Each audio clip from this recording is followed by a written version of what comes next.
The next item of business is the approval of the minutes from the July 11th meeting. Is there a motion? Move approval. Second? All those in favor, please say, oh, we need to do roll call. Supervisor Lavanino. Supervisor Hartman. Aye. Supervisor Capps. Aye. Supervisor Nelson. Aye. Chair Williams. Aye. Motion passes 4-1. CEO's report. There's no report this morning, Chair. Madam Clerk, is there any announcements or changes to our agenda today? Chair Williams and members of the board, I do have a few quick announcements this morning. We posted an addendum to today's agenda on Friday, July 14th, amending the closed session agenda and adding administrative item 42. The closed session agenda was amended to add the additional employee organization under conference with labor negotiators, all bargain units, unrepresented employees, managers, and executives. Administrative item 42 was added to the agenda and is from the Human Resources Department. It is to consider recommendations regarding a performance-based salary adjustment for the county executive officer. Prior to the board acting on administrative item 42, in accordance with Government Code Section 54953, Subdivision C3, County Executive Officer Mona Miyasato's salary information shall be summarized verbally. County Human Resources recommends that the Board of Supervisors approve a performance-based annual salary increase of 2.5% effective July 24th, 2023, based on the CEO's performance in the past year. By adopting this recommendation, the Board of Supervisors approves a biweekly salary of approximately $13,062. This addendum was posted online and made available to the board and the public. Lastly, for the Board of Supervisors' methods of public participation and to provide public comment on general public comment or on an item on the board's agenda, please see page 2 of the agenda. Individuals that would like to provide verbal public comment may do so via Zoom by registering in advance via the link available on page 2. If you have any questions, please contact the clerk of the board's office at 805-568-2240. That concludes my announcements for today. Now we go to the administrative agenda. I have 4 items pulled. A15 by Mr. Nelson, A20 by Mr. Nelson, A37 by Ms. Hartman, and the public pulled A23. Can I get a motion on the balance of the administrative agenda? So moved. Is there a second? Second. And roll call, please. Supervisor Lavanino. Aye. Supervisor Hartman. Aye. Supervisor Capps. Aye. Supervisor Nelson. Aye. And Chair Williams. Aye. Motion passes unanimously. Let's go to A15.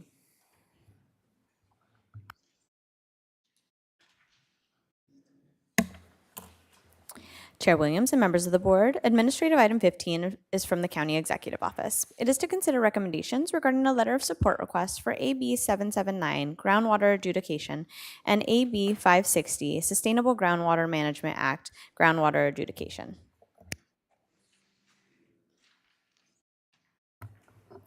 Mr. Nelson or Mr. Lavanino? I just pulled this for a roll call vote. Without getting too deep into it, just noticed in opposition is many of our agencies dealing with agriculture. I noticed California Chambers opposed. CSAC is also actually opposed. And so I'd just like to call it for a roll call vote, please. Appreciate it. The legislative committee did debate this, and really the issue is that right now we have hundreds of constituents in Cuyama who are being essentially litigated against by 2 very large corporations for their water rights. The intent, the law states that an adjudication cannot be frustrate the goals of a groundwater sustainability plan.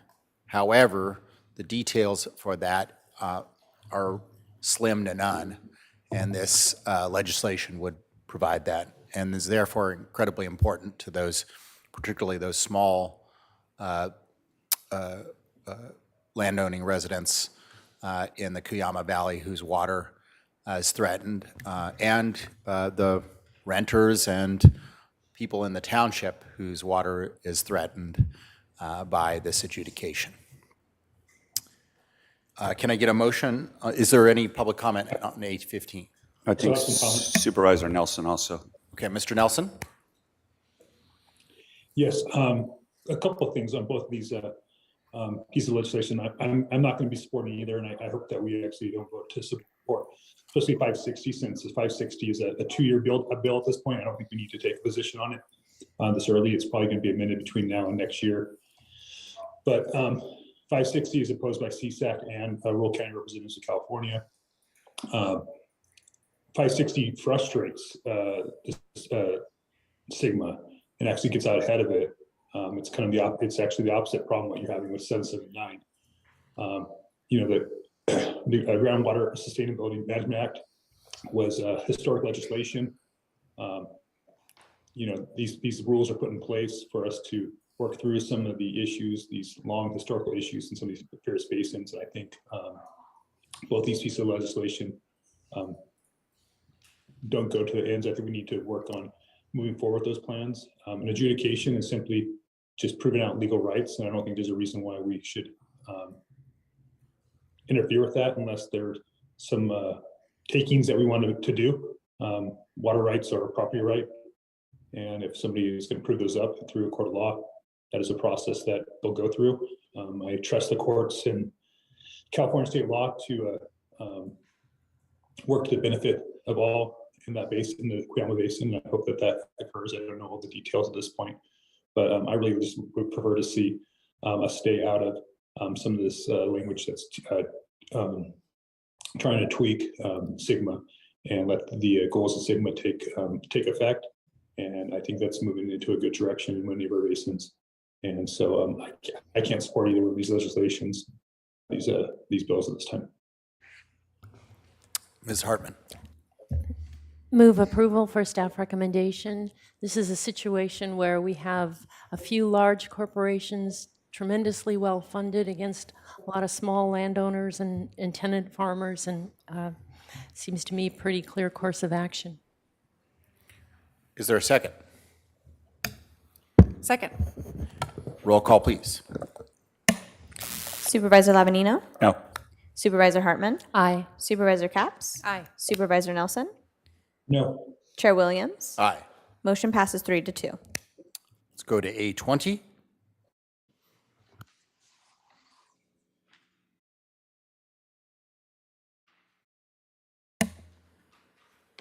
Administrative item 20 is from the General Services Department. It is to consider recommendations regarding a professional services agreement for facilities and infrastructure asset assessment and solar feasibility study at the Gaviota Mariposa Reina site, project number 20036. This item requires a 4/5 vote. Mr. Nelson? Yes, I pulled this item because it's the first time I think that we've got a chance to have something with this property before the Board of Supervisors.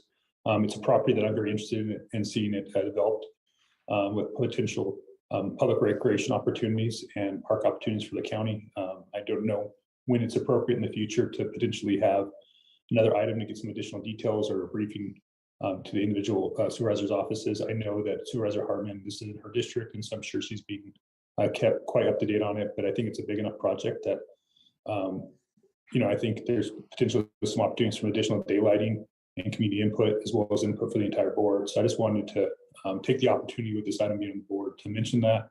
Like I said, I'm very supportive of this item moving forward. I think it's a historic opportunity that we have here at Mariposa Arena, and I think we should be working towards that. I also think it's a great opportunity not only for public access, but for potential revenue for the county as well. So very interested in this project, and glad to see that we're moving forward with this this evaluation.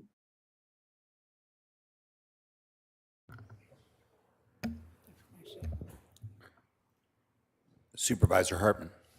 Oh, well, I just wanted to say I really appreciate the entire board's support, and especially Supervisor Nelson. This is just our due diligence, trying to understand what are the issues involved there, especially related to water access, water treatment. So I'm glad that this study, it's taken us a little longer to get this underway than we had anticipated, but now it's at the starting gate. So I would move approval.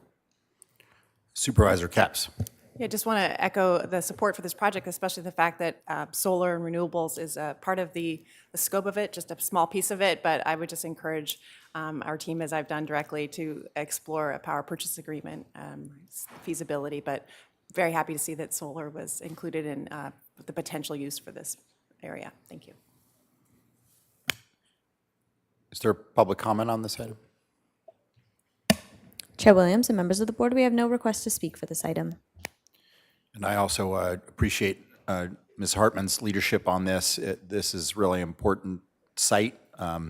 Obviously, it's very industrial, so it's possible to both improve the aesthetics of the site, but also have the benefit of renewable power for the whole community and for making sure that we show that we will even create renewable power here on the south coast of Santa Barbara County and create the recreation activities, recreation opportunities at the same time. So it would be very exciting. We do need to do due diligence because at sites like this, you don't know what kind of ghosts and specters are hiding on the property, but I'm very excited to see the result. Can I get a motion? Move staff recommendation. And a second? Second. Roll call, please. Supervisor Lavanino? Aye. Supervisor Hartman? Aye. Supervisor Capps? Aye. Supervisor Nelson? Aye. Chair Williams? Aye. Motion passes unanimously. And the public has pulled A23. Chair Williams and members of the board, administrative item 23 is from the Human Resources Department. It is to consider recommendations regarding the establishment of ambulance operator job classifications. Joining us here in person, we have Andy Caldwell. Chair Williams, we have a handout for the board and a copy for the clerk of the board, and it's also on overhead. As you know, we filed a California Public Records Act over this issue of the RFP and the permit process and everything else. We had stayed out of this issue for a long time. As a result of the California Public Records Act, I got buried in hay and was challenged to find a needle. We found a couple of needles in the document dump, which I think was at least 500 documents. But most of what I'm going to share today, we didn't get through that document dump. So first off, you've got a purchase order for 7 ambulances. The county fire took this to the DAC in May, asking for finance. But again, this purchase order was released much earlier than that.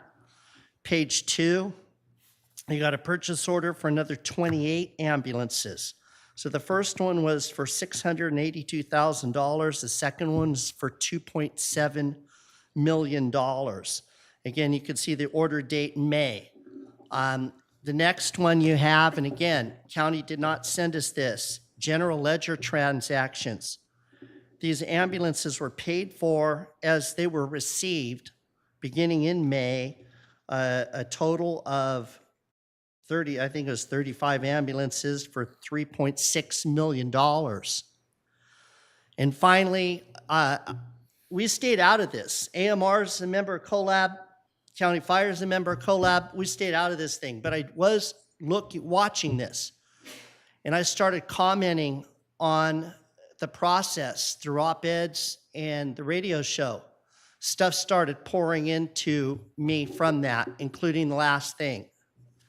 That is ambulances staged at Vandenberg Air Force Base that match the vehicle numbers on the purchase, the general ledger transaction. So what you have here is a situation where somebody, and we don't know who because the document dump didn't have it, somebody, while the RFP was still alive, ordered $3.6 million worth of ambulances. Before County Fire had a contract, somebody bought ambulances, and enough ambulances to serve the whole contract. My 32 years, I've never seen anything like this. As a result of asking for this information a month ago and not getting it, we are handing everything over to the DA as of yesterday and have asked him to investigate this. Where was the board authorization on this? How did somebody have the confidence that County Fire was going to get this contract that they Thank you, Mr. bought Caldwell. 35 ambulances? Thank you. What is the board's pleasure on this? This is A23. No, this is on A23. Okay. Any other requests to speak? Chair Williams and members of the board, we have no further requests to speak. We still need a motion. I'll move A23. Second? All those roll call, please. Supervisor Lavanino? Supervisor Hartman? Aye. Supervisor Capps? Aye. Supervisor Nelson? Aye. Chair Williams? Aye. Motion passes unanimously. Then And- A37? Chair, Yes, Mr. Oliver. because normally we don't respond to public comment, I want to even express even more why I'm not responding to that public comment, because of the fact that when you do turn something, and I know it's going to be like, well, you're not answering this, but if you turn something over to the DA's office and you're charging, basically you're insinuating that there's some sort of nefarious side to this. For us to get into a debate about this in open session would be highly out of the realm of what we normally do. So with respect to county council, I think it's smart of us just to move forward, and it'll all play out and all come out in the wash, so. Thank you, Mr. Lavanino. A37, pulled by Ms. Hartman. Administrative item 37 is from the Planning and Development Department. It is to set a hearing to consider the applicant appeal of the Planning Commission's April 26, 2023 denial of the existing oil lines 901 and 903 valve upgrade project amendment and coastal development permits. Case numbers 21 AMD 0009 and 22 CDP 00048. This project is located within the 3rd and 4th districts. And this project also grazes the northeast parcel of my property where I live, so I need to recuse myself from this matter and the following ones.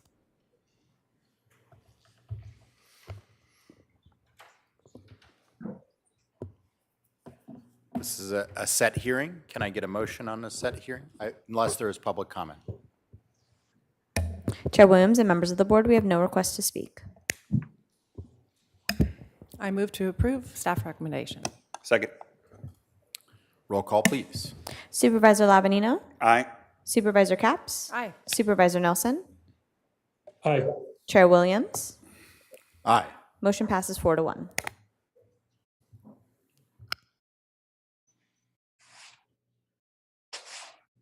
That concludes. Did somebody vote against that? It was 4-0 with one recusal. Excuse me. That's all right. Motion passes unanimously. Okay. Thank you, Mr. Dean. Dean of the Board of Supervisors. Okay, that wraps up the administrative agenda. Oh, no, we have one item to present. Chair Williams and members of the board, administrative item 40 is sponsored by Supervisor Williams. It is to adopt a resolution proclaiming the week of July 16th, 2023 through July 22nd, 2023 as pretrial, probation, and parole supervision week in Santa Barbara County. Joining us here in person, we have Probation Chief Holly Benton, Supervising Probation Officer Sarah Miller, Senior Deputy Probation Officers Jose Macedo, Heidi Henzik, and Jody Brutowski. I will now read the resolution into the record. Whereas during the week of July 16th through the 22nd, 2023, probation, parole, community supervision officers, criminal justice, and juvenile justice professionals, and communities across the nation will join to celebrate pretrial, probation, and parole supervision week. And whereas the probation department today consists of over 324 dedicated professionals working collaboratively with other agencies and community partners to deliver evidence-based programs to justice-involved individuals and juveniles, while focusing on the enhancement of safety, the reduction of recidivism, and racial inequalities, the protection and compensation to victims, the promotion of crime prevention services, intervention, rehabilitation, positive youth development, and restorative justice principles. And whereas probation officers and juvenile institution officers provide an efficient and cost-effective use of public resources by supervising approximately 2,500 adults and approximately 230 juveniles within the Santa Barbara County. The probation department conducts pretrial assessments and currently monitors 611 individuals on pretrial supervision, utilizing the least restrictive options necessary to ensure public safety while allowing them to remain in the community and avoid incarceration, and assist with the reduction of local jail population by providing supervision, assessment, and service referral to individuals approved for release on the alternative sentencing program. And whereas during the department's 114 years of service, probation's role has evolved dramatically, and probation now serves as an integral partner in local law enforcement and criminal justice system. The probation department serves as an essential connector in the justice system, bridging the gap and maximizing the resources available to reduce recidivism by carefully balancing direct human services with research-based deterrence and intervention. Probation department staff possesses and continues to display a high degree of professionalism, commitment, and pride in their work that they perform for the courts, in the juvenile justice facilities, and in the community, while striving to guide and support justice-involved individuals towards becoming productive and successful members of the community. Santa Barbara County probation officers, juvenile institution officers, and pretrial service specialists dedicate their lives to rehabilitation and community safety in order to improve the quality of life for our community. Now therefore be it hereby ordered and resolved that this Board of Supervisors hereby proclaims the week of July 16th through the 22nd, 2023 as pretrial probation and parole supervision week, and recognizes these officers and their significant contribution to making the Santa Barbara County a safer place to live. Passed and adopted today.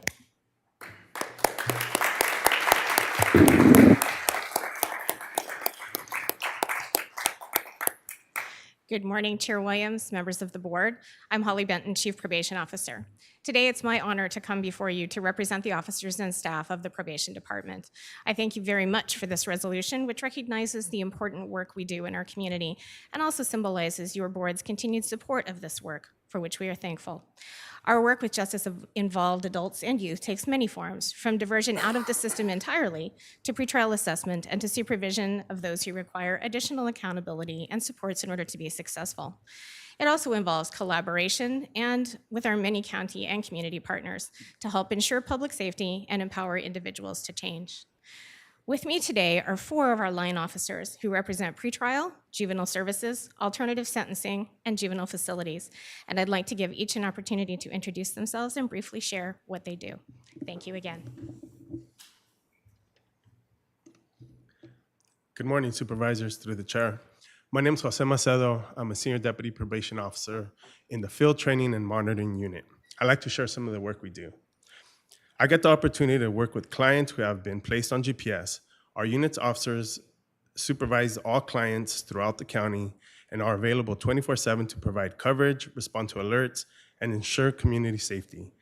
In July 2022, Santa Barbara Probation collaborated with the Santa Barbara Sheriff's Department's Alternative Sentencing Unit and began monitoring individuals serving their court-ordered jail commitment via electronic monitoring in lieu of physical incarceration. Santa Barbara sheriffs are responsible for screening all applicants, determining eligibility, and rehousing of individuals. Probation is responsible for the supervision of these individuals in the community. Our officers enjoy working in this unique assignment in collaboration with the Sheriff's Department and have established a positive working relationship with the alternative sentencing deputies. We have been We have been able to meet the needs of individuals and help them successfully complete custody time outside of jail. I am proud and honored to be a part of this unit, and I would like to recognize my fellow officers for their ongoing commitment and hard work. Thank you very much. Good morning, Supervisors through the chair. My name is Heidi Henzik, and I'm a Senior Deputy Probation Officer assigned to the Pretrial Supervision Unit in Santa Maria. For those unfamiliar with the roles of our pretrial staff, when someone is booked into county jail, our assessment unit greets the person and conducts an interview. To prepare a thorough report with their findings and a recommendation for court, the pretrial service specialist reviews the arrest report, the person's criminal history, conducts a risk assessment, and contacts the references, all while maintaining the presumption that the person is innocent. If granted supervised pretrial release, pretrial supervision officers provide case management and community supervision by ensuring adherence with court-ordered conditions. Pretrial staff meet with individuals upon incarceration and soon after release, when they are often vulnerable and emotional and need supports and reassurance during what may be an emotional time in their life. I have personally seen many pretrial staff go above and beyond to help clients while showing compassion and guidance while helping them on their path to success. These staff embody teamwork and demonstrate an unwavering commitment to helping others rebuild their lives while allowing them to remain in the community while addressing their court matters. Thank you for the opportunity to highlight them today.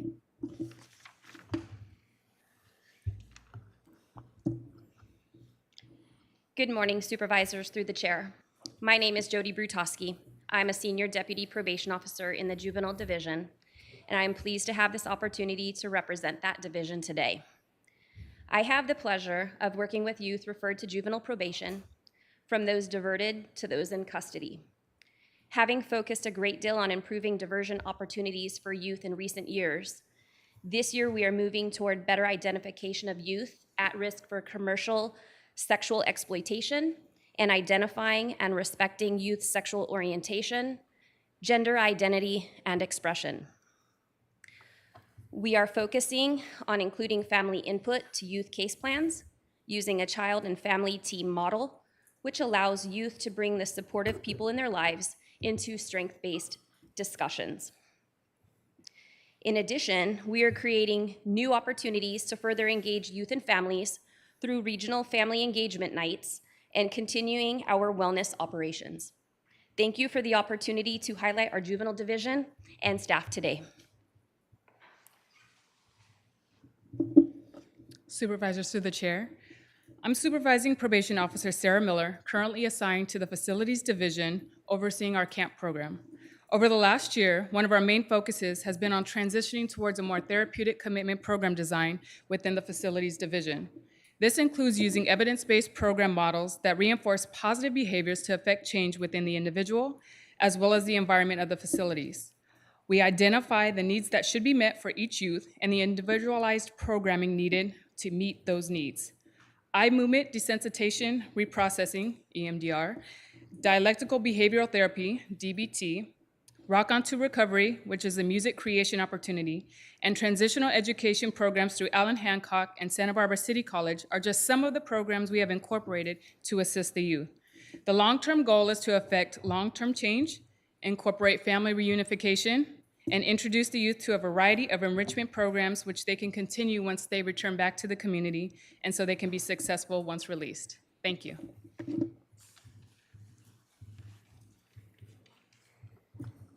Thank you, Supervisors.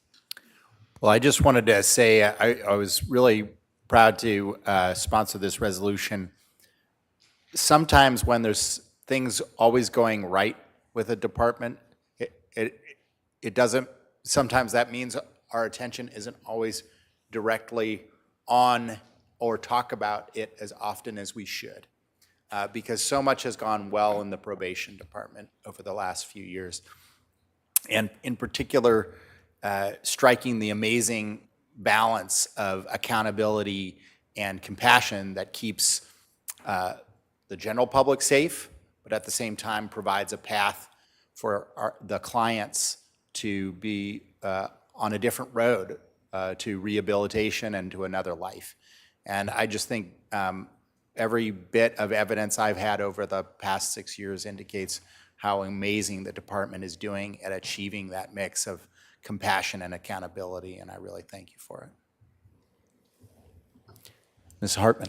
Well, I just wanted to thank Chief Benton for bringing the people who do this extraordinary work to talk about it. We don't always get to see that and hear that, and so to see the compassion and the humanity that obvious today really means a lot. Thank you. Okay, A41. Chair Williams and members of the board, administrative item 41 is sponsored by Supervisor Hartman. It is to adopt a resolution proclaiming the week of August 6, 2023 through August 12, 2023 as National Health Center Week in Santa Barbara County. Joining us here in person, we have Mohammed Hamami and Paula Hartudo. I will now read the resolution into the record. Whereas every August, the National Association of Community Health Centers sponsors National Health Center Week to celebrate and increase awareness of America's 1,400 community health centers. The Santa Barbara County Public Health Department operates 5 healthcare centers, 3 shelter-based clinics, providing high-quality, affordable, comprehensive primary health care in the county's underserved communities. And whereas California Government Code Section 26227 authorizes the Board of Supervisors to expend money from the general fund of the county to establish county programs deemed by the Board of Supervisors to be necessary to meet the social needs of the population of the county, including but not limited to the areas of health, public safety, and welfare. And Section 26227 further authorizes officers and employees to use county resources to carry out any such programs established by the Board of Supervisors. And whereas the County of Santa Barbara Public Health Department has invited over 30 community partners and agencies to join them during the National Health Center Week to host back-to-school health fairs for the community at Lompoc, Santa Barbara, and Santa Maria healthcare centers. And whereas the services offered to those attending these specific to fostering the well-being of all community members and specifically those who are served by the health care centers.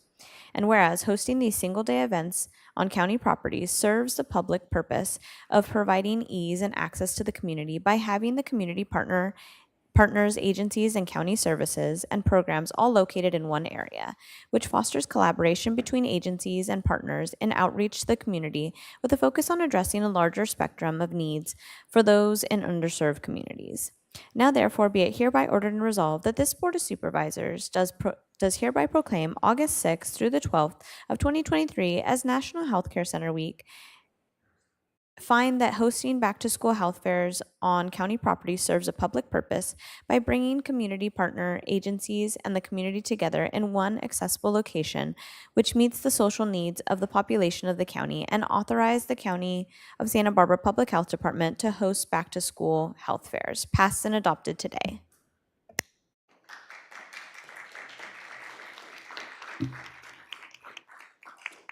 Thank you, Supervisor Hartman and Mr. Chair. We traditionally celebrate the National Health Center Week on a smaller scale every year at our health centers.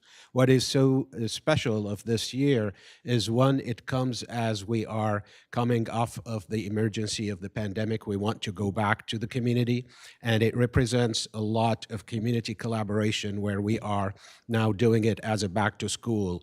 And the flyer, just to tell you about the dates, we're starting at Santa Maria on August 8th between 11 a.m. to 3 p.m.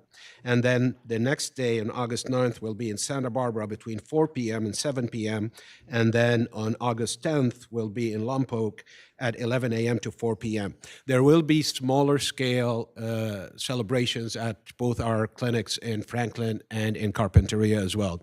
Just to give you a scope of the services, our Assistant Deputy Director, Paula, is going to tell you a little bit about the services we're providing. Good morning. So we're happy to announce that we will be having various screenings at the healthcare centers, so Lompoc, Santa Maria, and the Santa Barbara Healthcare Center. At all 3 sites, we will be having sports physicals. We partnered with various community partners who will be providing resources to the patients and community members who participate. We will be at the Santa Barbara Healthcare Center offering cancer screenings. It will be unique, and we will be giving, there will be giveaways. We'll have food trucks, and so we welcome all to participate during those events. Thank you. Ms. Hartman. Well, I just think this is terrific that we're having these, and hope all the board members will publicize through our social media. I intend to show up in Lompoc, and especially excited about the sports physicals, because that's often difficult for families to manage. So to make it so easy is terrific. Thank you for all your work. Now's the time for general public comment, for the public to speak on items that are not on the agenda. Madam Clerk, are there any requests to speak on general public comment? Chair Williams and members of the board, we have 3 requests to speak. We will begin via Zoom with Patty Pegling, to be followed by Brian Rosen here in Santa Barbara.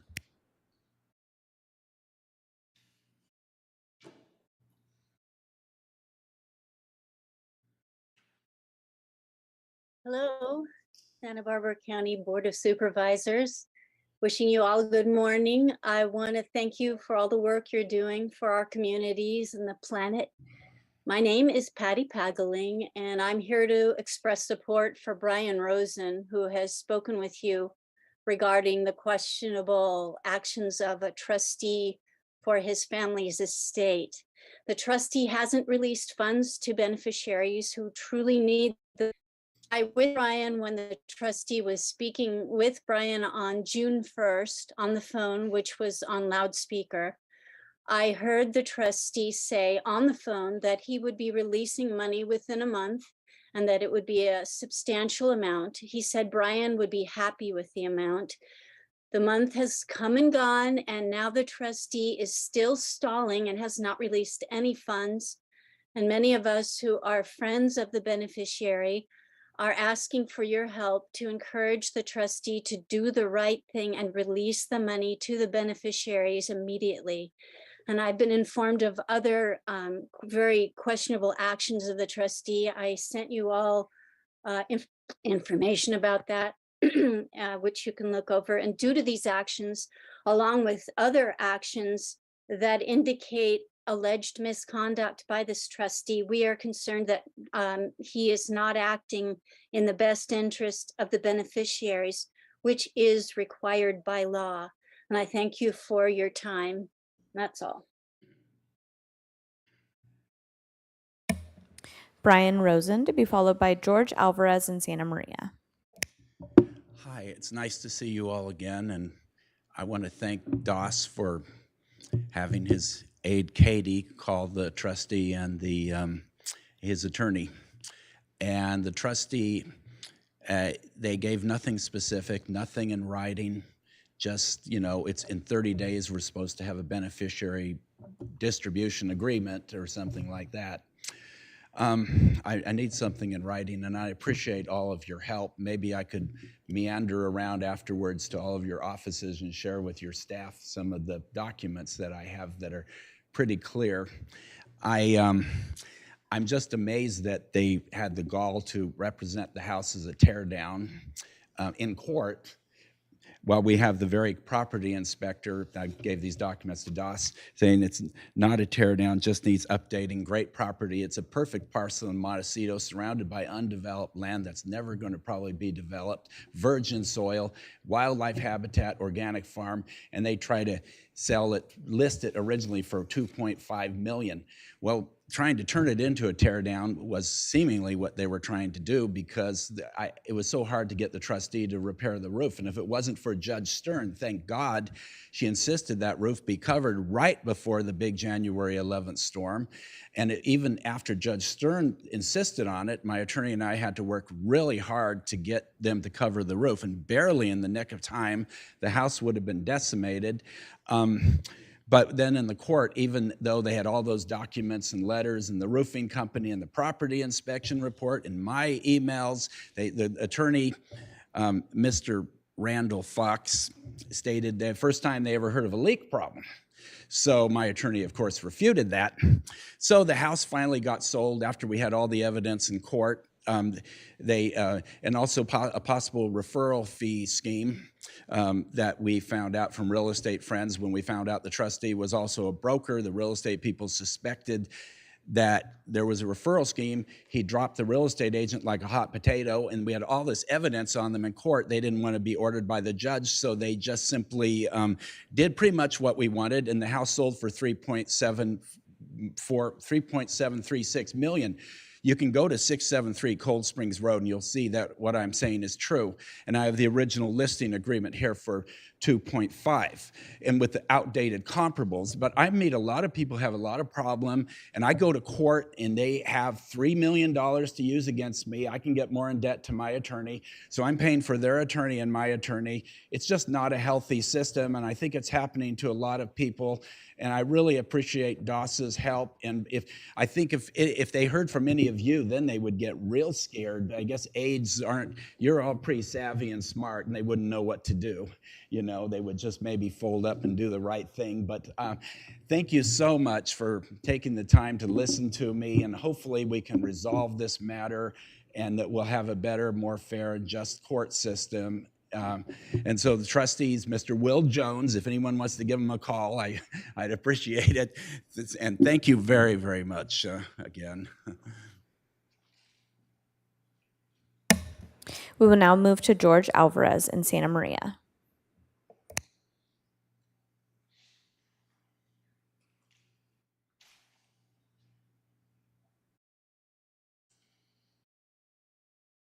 They say? Yeah, the PowerPoint. Yeah. Good morning, supervisors. Can you hear me? Yes, we can. Please proceed. Okay, thank you. I got an array of things that can bring up to your attention. One of your retired probation officers unfortunately got caught embezzling and got 10 to 15 years on it, which is embarrassing for the probation department.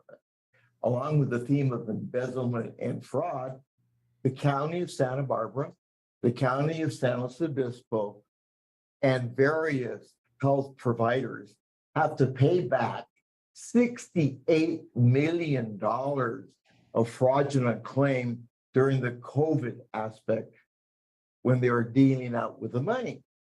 My concern is if a probation officer is getting time for his embezzlement, isn't it the responsibility of the board members, the DA, to actually find out who are the persons involved in the embezzlement? One thing is settling out of court with the feds to get the money back. A crime is a crime. And in today's society, I don't accept white-collar crime. You break the law, you go to jail. So I want to find out, hopefully by your actions, who's going to be brave enough to find out who these people are and have their heads rolled for what they did from that perspective. We can't have law and order in this community or country if we don't abide by the rules and fair outright have a balance with all of us from that perspective. Another issue is I want to recommend, I talked to Assembly Hart yesterday in Guadalupe. My concern basically was the 6 idiots that voted down the pedophile bill that would allow these guys to get felony charges when they do their hideous crimes. And they voted it down. But he assured me that's going to come back and it's going to be voted again.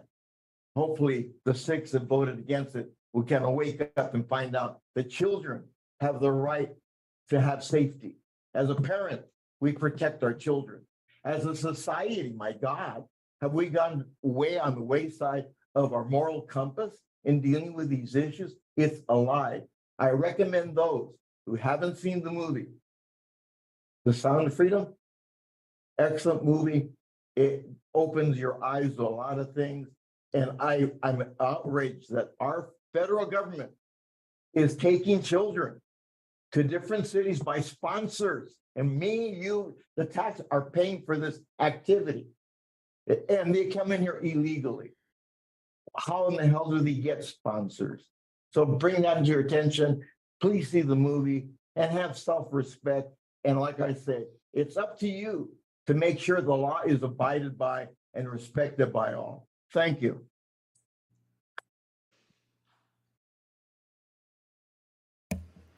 Chair Williams and members of the board, that was our final speaker. We will then move on to departmental item number 1. Chair Williams and members of the board, departmental item number 1 is from the County Executive Office. It is a hearing to consider recommendations regarding amendments to the cannabis business licensing fee ordinance. Supervisors, we requested a continuance as we're still working to negotiate the fee with the cannabis, the CCA. So we're asking for you to continue this item. Is there a motion or comment? Supervisor Hart. Do we have a date? Supervisors, on the agenda, we have a date of continuing the departmental item to August 22nd. Move continuance to August 22nd? Is there a second? And there's a second. Roll call, please. Supervisor Labanino?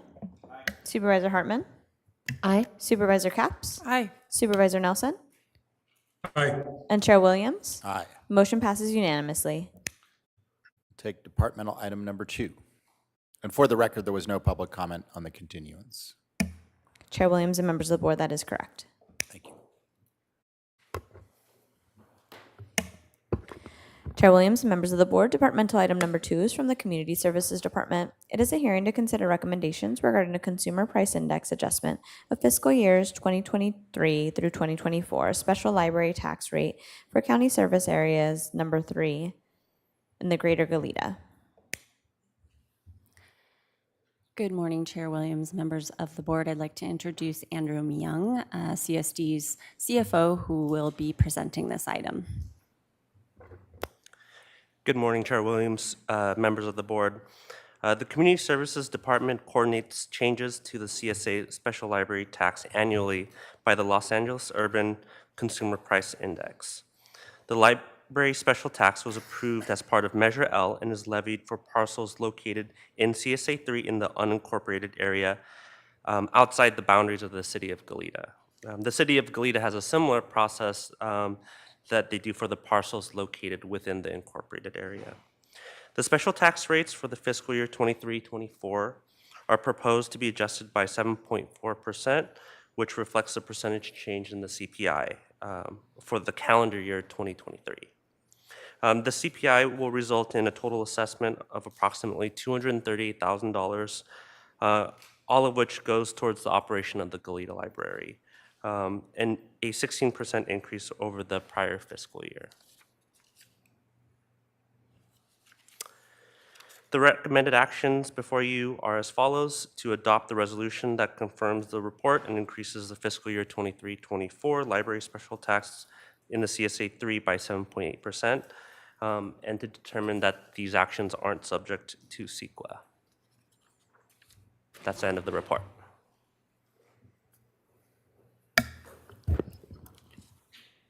Ms. Capps. Thank you to the staff for presenting this forward. I just wanted to affirm that this is a routine annual adjustment that happens. Yes, Supervisor Capps, through the chair, this is just an annual routine adjustment that happens every year. Thank you. Well, I certainly know how important libraries are in Goleta, and more money is helpful. And so I appreciate the report. Thank you. Then there is a, can you make motion? Any public comment? Chair Williams and members of the board, we have no request to speak for this item. Supervisor Capps. I would be happy to make a motion of accepting staff report with this adjustment. Second? Roll call, please. Supervisor Labanino? Aye. Supervisor Hartman? Aye. Supervisor Capps? Aye. Supervisor Nelson? Aye. Chair Williams? Aye. Motion passes unanimously. Departmental item number 3. Chair Williams and members of the board, departmental item number 3 is from the Community Services Department.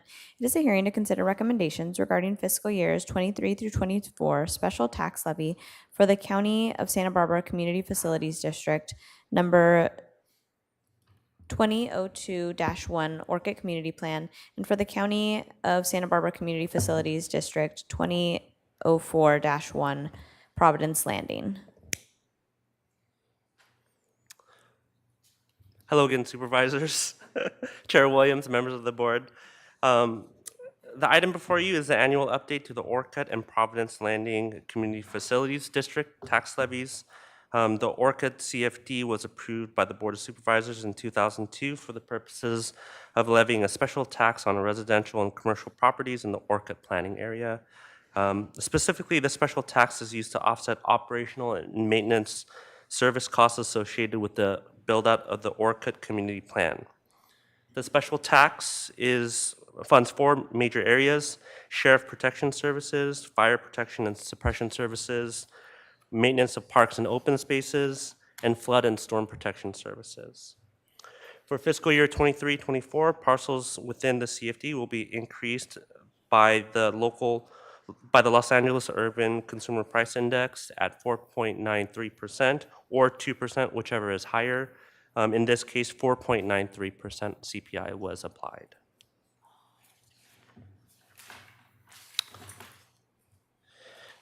Similarly, Providence Landing Community Facilities District was approved in 2005 to fund the maintenance of a 12-acre community park maintained by the HOA. This fiscal year 23-24, the parcel levy will remain the same since 2006 at $672 per parcel. The difference being the method of apportionment allows just for full cost recovery, and we have adequate fund balances for that district, so there will be no increase to that particular tax levy.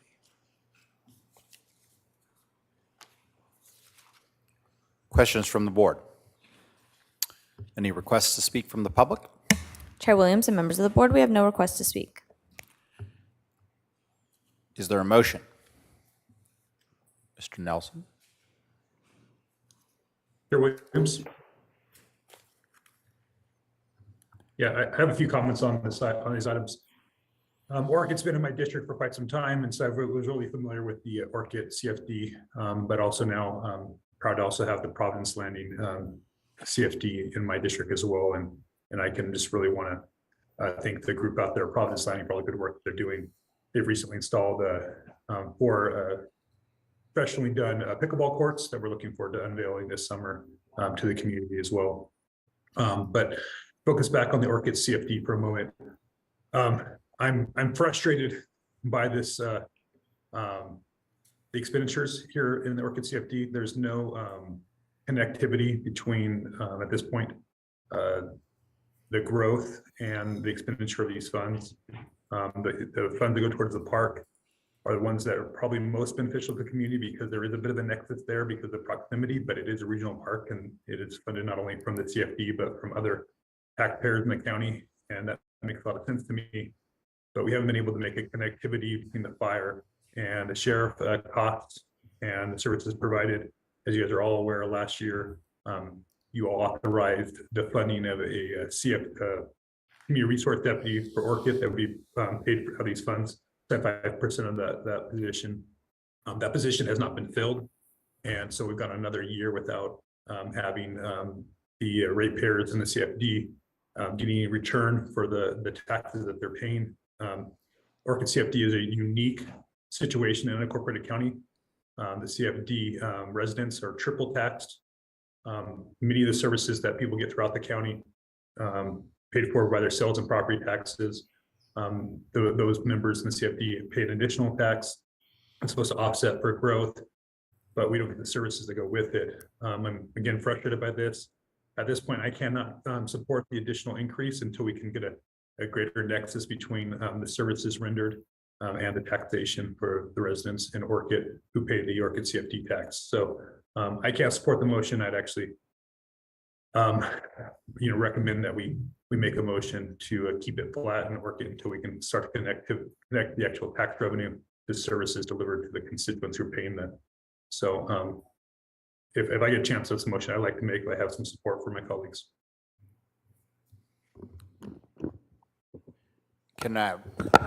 Would staff like to answer the question that Mr. Nelson brought up on what is the reason that this is necessary? Is expenses going up? Is there initiatives? Tell us what the reason is. As Supervisor Nelson said, on the park side, we do have costs in the Orchid area, partially funded with general fund and this community facilities district. But I think many of his questions were related to the sheriff's department, and to that, I think Under Sheriff Bonner is here to answer some of those questions. Mr. Bonner. Morning, Chair Williams, members of the board. Under Sheriff Craig Bonner on behalf of Sheriff Brown.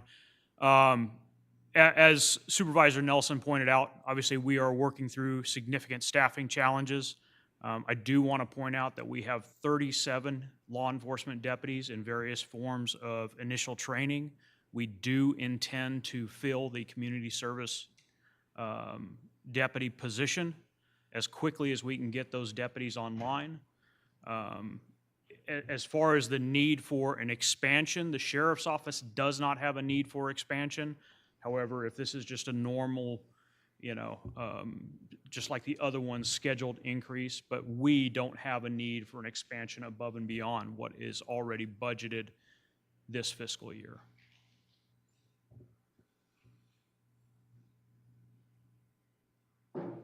Mr. Nelson, do you have any questions from Mr. Bonner? I just No, want. I don't. I think it confirms what I've been saying is that we don't have any activity.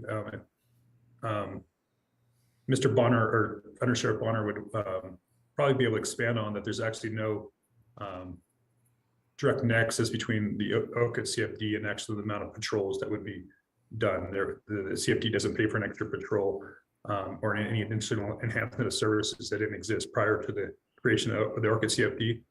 That's one reason why we wanted to move forward the community resource deputy for the first time, so we actually have enhanced services in the Orchid area. Additional tax should pay for additional services. The residents of the Orchid community have not gotten those additional services. I'm not prepared to increase this tax when we haven't begun to deliver those services yet. As far as fire is concerned, this CFD was established prior to the fire tax transfer.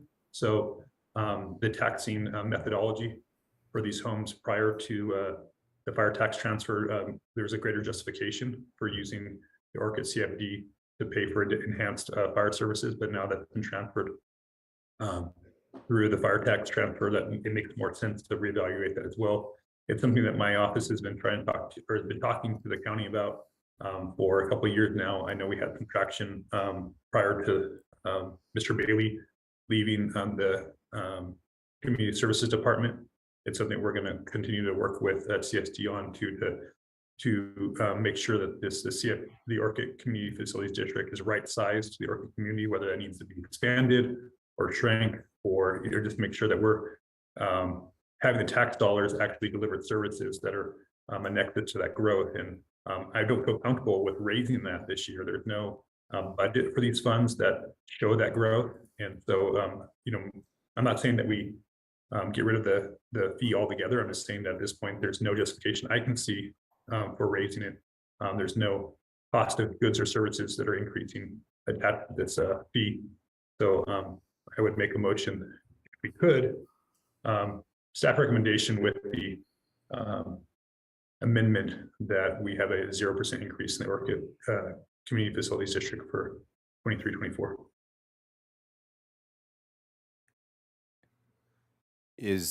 Was that a motion, or do we? It was a motion. Is there a second? Supervisors, let me just ask Mr. Myung if that's, we understand your direction, but legally can we do that?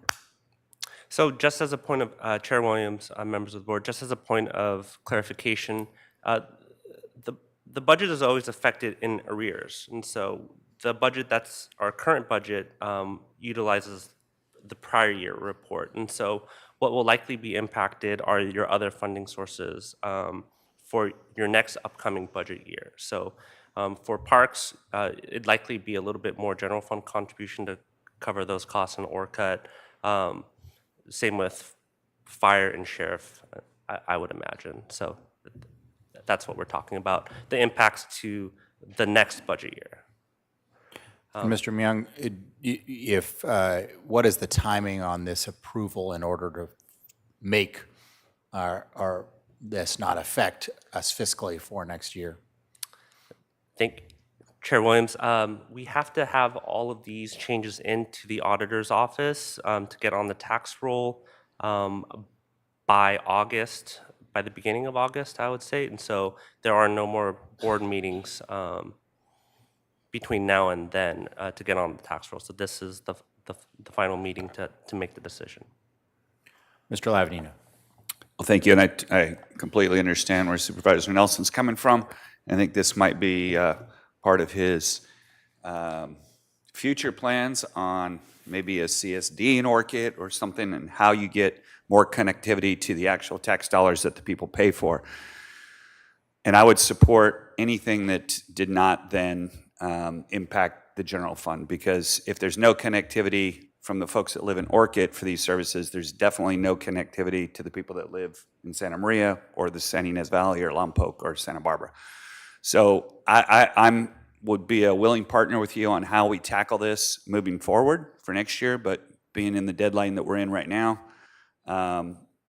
and having no either alternative of either we continue with the path that we've been on or that we go and impact the general fund, which then really disenfranchises even more taxpayers. I'd be willing to sit down with you and be your partner on a solution moving forward, but not for actually this year. So procedurally, I will ask if there's any second to Mr. Nelson's motion, but it seems like you then would have a substitute motion if there is not. Is there a second to Mr. Nelson's motion to defer the tax increase for this year? Motion dies for lack of a second. Mr. Lavanino. I'll make a motion that we receive, that we accept staff's recommendation with the caveat that we also, and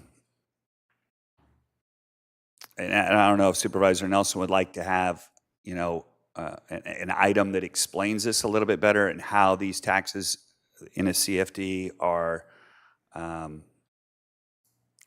at one point, I think you were bringing back an Orchid item, and I don't know if this would tie into it, but I just don't know if there's some staff recommendation staff direction that you'd like as part of the motion, because I'd be open to that as well.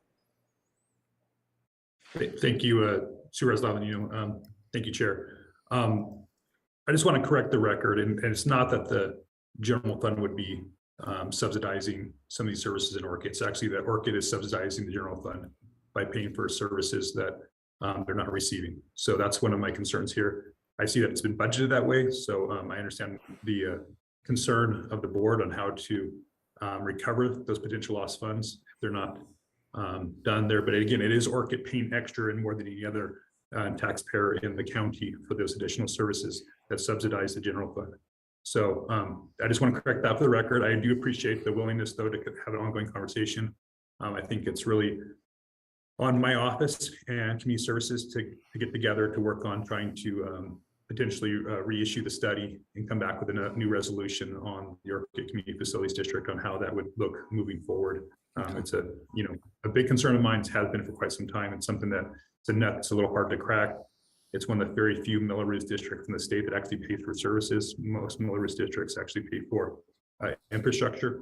I'm definitely a big fan of additional infrastructure and services for the community of Orchid. But right now, the Orchid CFD is not doing that. And so that's why I can't support the motion. Okay. Understood.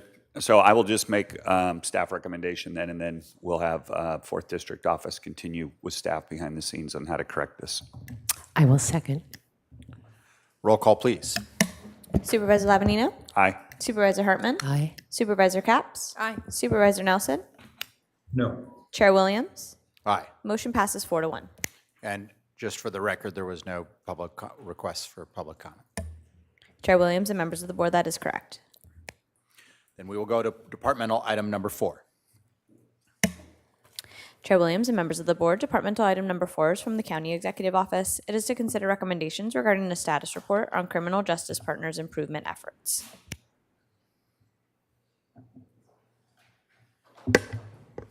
Good morning, Supervisors. I'm going to kick this off as they're getting their PowerPoint put together and put on the screen.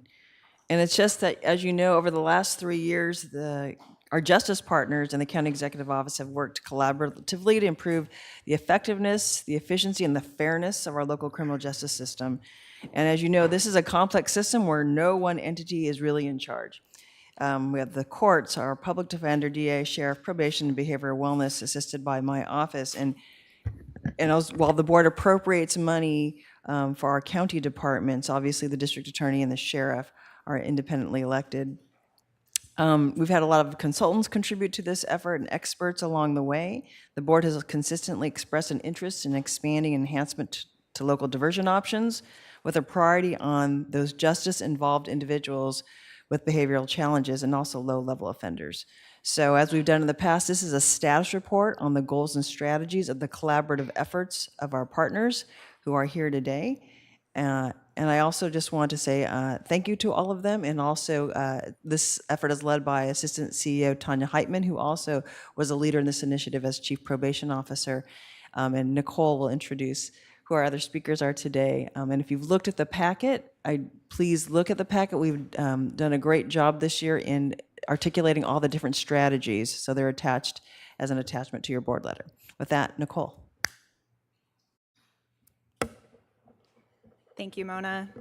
Good morning, Chair Williams and board members. My name is Nicole Parmalee. I'm the Fiscal and Policy Analyst to the county's Criminal Justice Departments, and I'm joined by ACO Tanya Heitman and Principal Analyst Lindsay Walter. Today, we'll provide a status update on the goals and strategies of the collaborative efforts currently underway by the criminal justice partners, as well as highlighting opportunities to align this work with a jail population management plan that will be developed over the next year.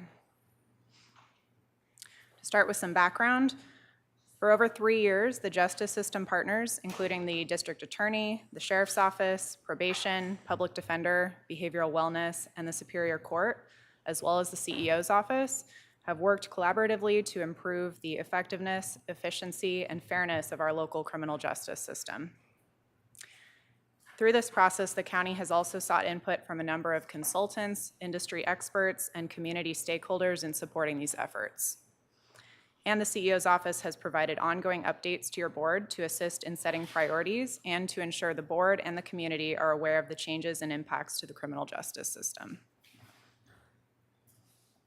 Over the past several years, your board has consistently expressed interest in expanding and enhancing local diversion options with a priority focus on justice-involved individuals who have behavioral health challenges and are facing low-level, nonviolent charges.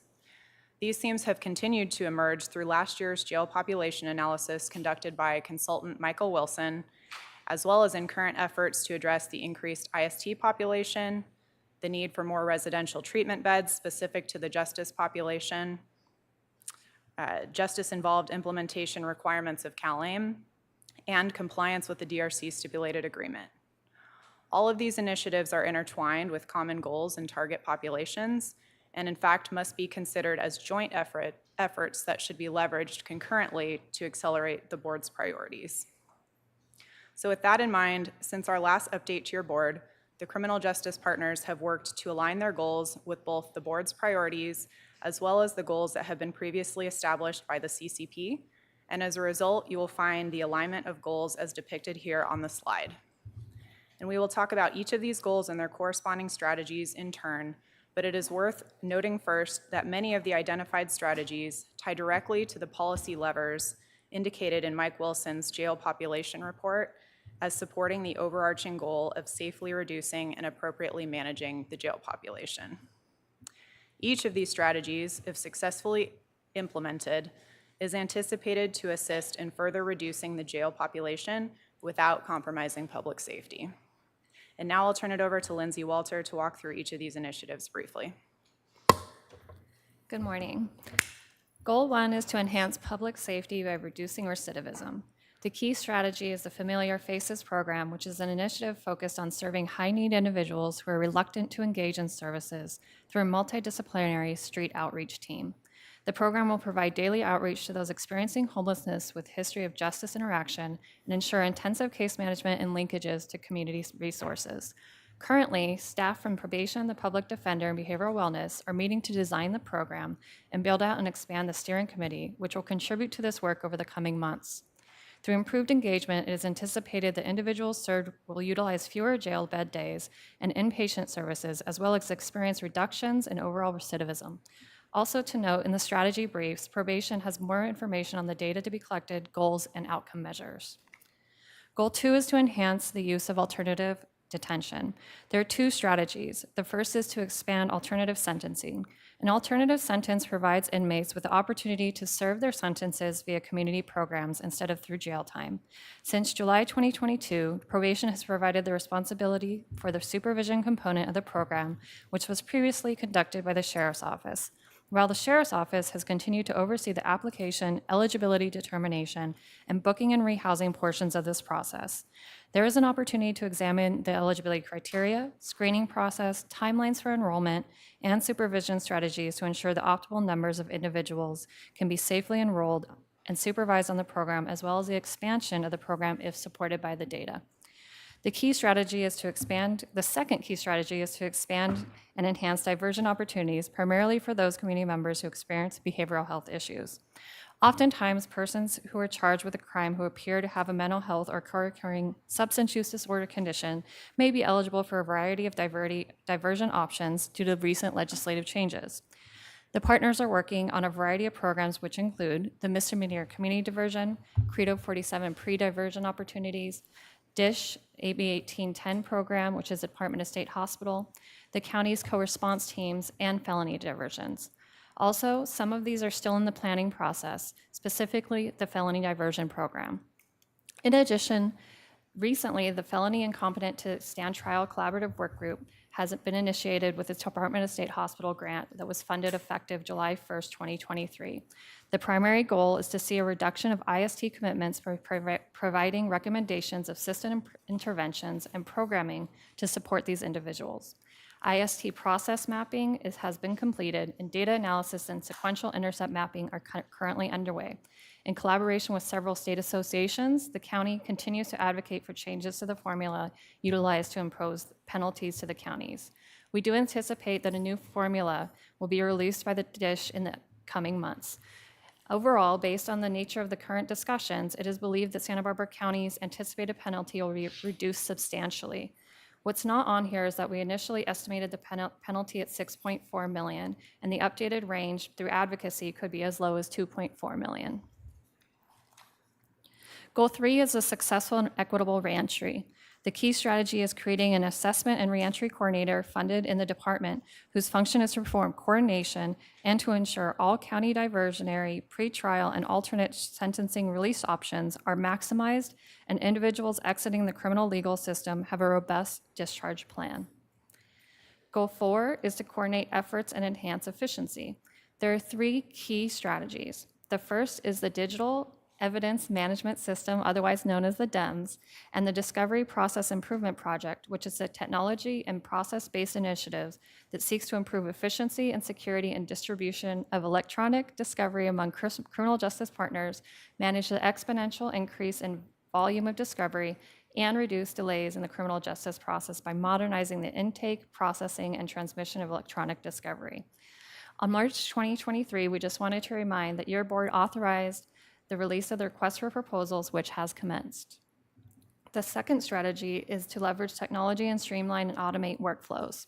For some of those who have been around, they know about the Criminal Justice Data Committee, which is the CJDC, who was tasked with developing a data exchange infrastructure, process, and governance between multiple county agencies to enhance the ability to collect and analyze data on shared clients and improve data integration between agencies.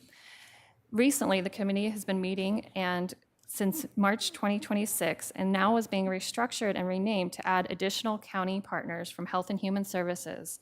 They will include social services, community services, emergency management, and public health. The goal of reforming the group is to have an ability to facilitate cross-agency sharing so that we can share and get better comprehensive information for decision and policy making, as well as enhance efficiencies and improve customer service. Lastly, with a combination of grant and CCP, which is Community Corrections Partnership Funding, The Early Representation Pilot Program weaves together resources from the Public Defender, Probation Department, and Good Samaritan Shelter to provide assessment of needs, connection, and representation at the earliest stage of a misdemeanor criminal case, as many charged individuals in the county require a connection to mental health, medical, or crisis stabilization services. Studies do indicate that early representation, which involves defense meeting a client prior to arraignment and providing representation at the hearing or at prior appearance that may occur, can meaningfully reduce pre-trial incarceration while also improving justice outcomes. The current status of this is that the recruitment for the associated new positions has begun. Goal 5 is our last goal, and it is to address racial and ethnic disparities. The departments are committed to supporting a systemic approach to studying and addressing racial and ethnic disparities in the criminal justice system. Strategies include coordinating and improving data analysis across the criminal justice continuum that supports studying and addressing these disparities, and staff dedicated toward the Racial Justice Act. I will now turn it over to ACO Tanya Heitman. Good morning. As Nicole and Lindsay have shared, there has been and continues to be a tremendous amount of work underway, as well as additional efforts planned for the next year. The criminal justice partners continue to meet twice a month to ensure they're communicating and collaborating as they work toward our aggressive timelines. In the fall, the Sheriff's Office and Probation Department will bring forth an annual report on alternative sentencing, as well as their plans for expansions and enhancements to the program. This is a current initiative, but with further refinement could be an even more impactful jail population management strategy. At the end of the year, we intend to bring an updated jail population assessment. A year ago, we received a report from Michael Wilson Consulting regarding the jail population and potential policy drivers that could reduce it. Mr. Wilson's analysis was based on jail data that went through the middle of January 2022. He also identified several factors that could cause the jail population to diverge from his projections. We have now experienced each of them. The Northern Branch Jail is operational. There have been changes in crime rates. We've seen a reduction in the supervised probation population. Pretrial services has continued to expand, and the pandemic emergency orders have expired, and we continue to return to our prior levels of services and activities. Additionally, we now have 18 months of more jail data that can be considered. As we identify our jail population plan, we need to be sure that we are operating with the most current understanding of who is in our jail and how that population may be changing. Our periodic snapshots suggest that our overall jail population continues to include even higher levels of seriously mentally ill individuals, and periodically we see elevated numbers of misdemeanors.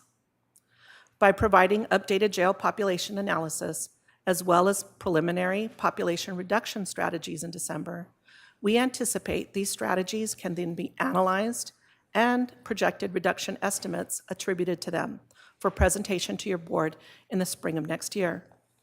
In addition to Michael Wilson, we're also working with Kevin O'Connell from O'Connell Research, another well-regarded consultant in the field. Mr. O'Connell will be updating our sequential intercept map, or SIM, and helping us identify opportunities to develop improved strategies for the mentally ill within the justice system. We'll be looking to incorporate Mr. O'Connell's recommendations as well as feedback from our community so that we are responsive to the latest research and benefiting from other jurisdictions' experiences with promising practices that aid in diverting and reducing recidivism with the mental health population. In May, with the realignment presentation, we foresee providing updates regarding the CCP-funded strategies, as well as identifying any areas that might need further resources or expansion. In addition to these milestones and updates to your board, we will continue to work closely to seize opportunities and focus on system improvements. Moving the local criminal justice system with its conflicting priorities, focuses, and perspectives in the same direction can at times seem impossible. This quote reminds me of what is needed. When it's obvious that the goals cannot be reached, don't adjust the goals, adjust the action steps.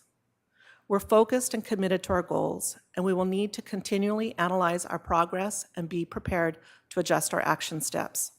These updates to your board and the validation by other experts are intended to allow us to adjust our action steps as appropriate to ensure that we continue to make progress and don't abandon our goals.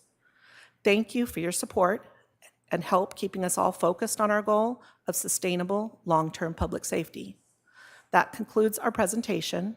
We have representatives from each of the agencies with us today to assist in answering any questions you may have. Questions from the board? I'll lead off. I just want to understand, this is O'Donnell or O'Connell? O'Connell. O'Connell, the recommendations that they will provide, does that include where we might otherwise put folks who are found that are mentally ill in the system? Is that within the scope of those recommendations, is alternate facilities? Chair Williams, he wouldn't be planning to look specifically at, locations within the county for new facilities. That's not necessarily his expertise, but he would provide recommendations around what types of diversion programs that would be needed, with a particular eye to where our current gaps are or where our current system might not be as robust as it should be. Thank you. Any other questions? Supervisor Capps. Well, I have several questions. I don't know if we want to do public comment, but just giving you a heads up. I have about Yeah, go 6 ahead. questions. Why don't we first do public comment then? Sure. Chair Williams and members of the board, we have no requests to speak for this item. Go ahead. Well, thank you for this collaboration. You presented it very straightforwardly, but I know from speaking with you that there's you share this sense of urgency that I know my colleagues and I share, that we need to move faster. This population I'm focused mostly on mentally ill, severely mentally ill, who are incarcerated, and the urgency of not just getting partners to work together for the sake of that kind of collaboration, but because it's literally life or death for some of the folks who are severely mentally ill and incarcerated. So to that point, I just want to confirm on time frame, I appreciate that the CARE law that the legislature passed in 2022, that means by the end of 2024, at least part of this collaboration is mandated by the state, that we need to stop this, literally break this cycle of arrest, jail, court, arrest for those suffering from mental illness. So can you just confirm that time frame of December of 2024?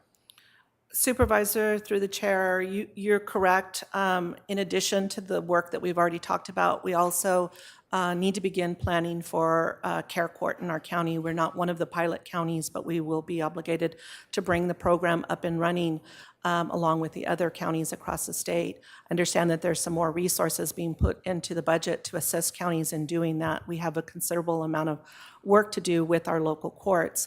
I would also note, though, that another important initiative, and perhaps in some ways even more important and expansive, is CalAIM.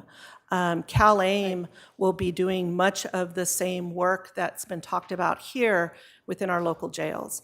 It allows us to have in-reach into the jails to provide much more robust services prior to release, to ensure that there's warm handoffs, and that our reentry planning really isn't just a plan within the facility, but has significant follow-through in enhanced care coordination upon their release.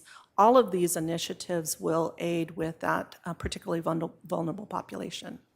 Well, thank you for bringing up CalAIM, and maybe this is a question for Under Sheriff Bonner. I appreciate is here. Do we currently have 24/7 mental health services at the jail?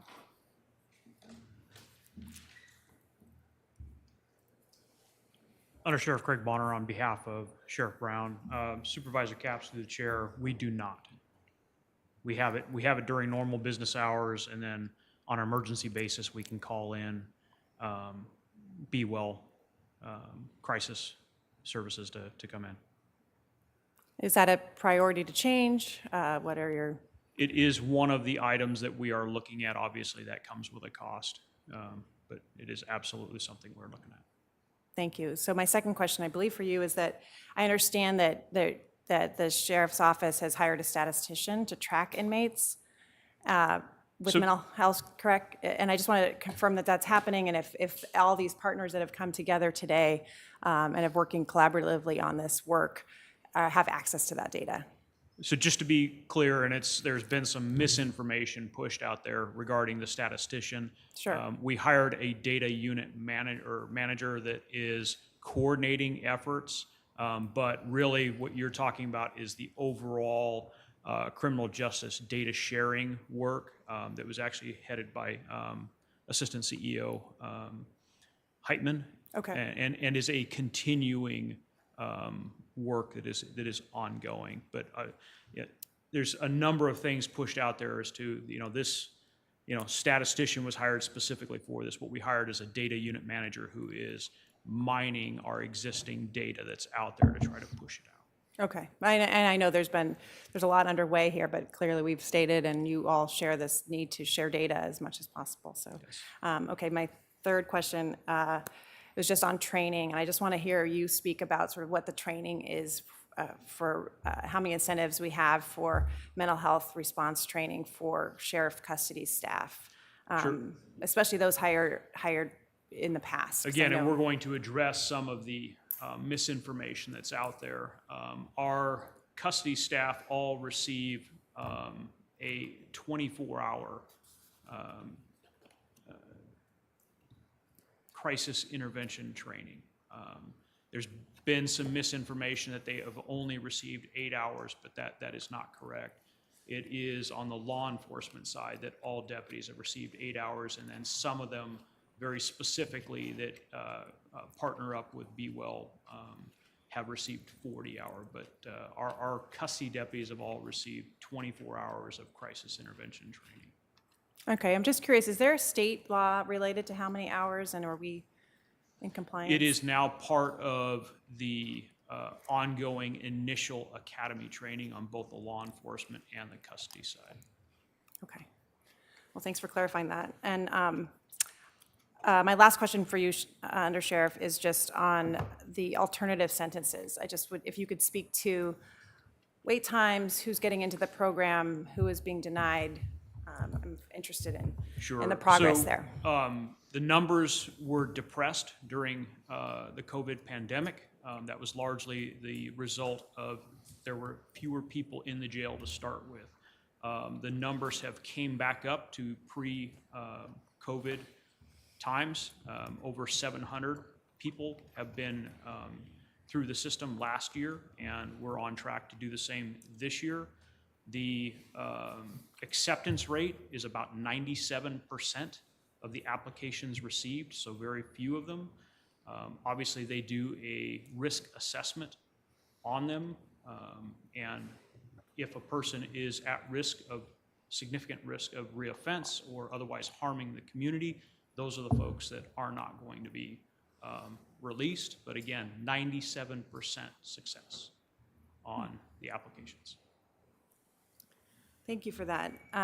If I may, I would just have a question for the district attorney, because I understand, and with this goal of diversion, you and I had talked about a pilot project in Los Angeles that seems to be having some success with sort of this pretrial criteria that's established with the partners and signed off on, blessed by the district attorney, that could keep mentally ill people from trial. Again, I'm just kind of trying to get at how we break this cycle that we've heard repeatedly from the public and from parents and advocates who are trying to keep more mentally ill people out of the jail in the first place. And I'm just curious, I understand that you have a diversion plan. I heard you might have hired, or previous district attorney hired a consultant, just how that's been going, what's in the works, when do we see the fruits of that labor?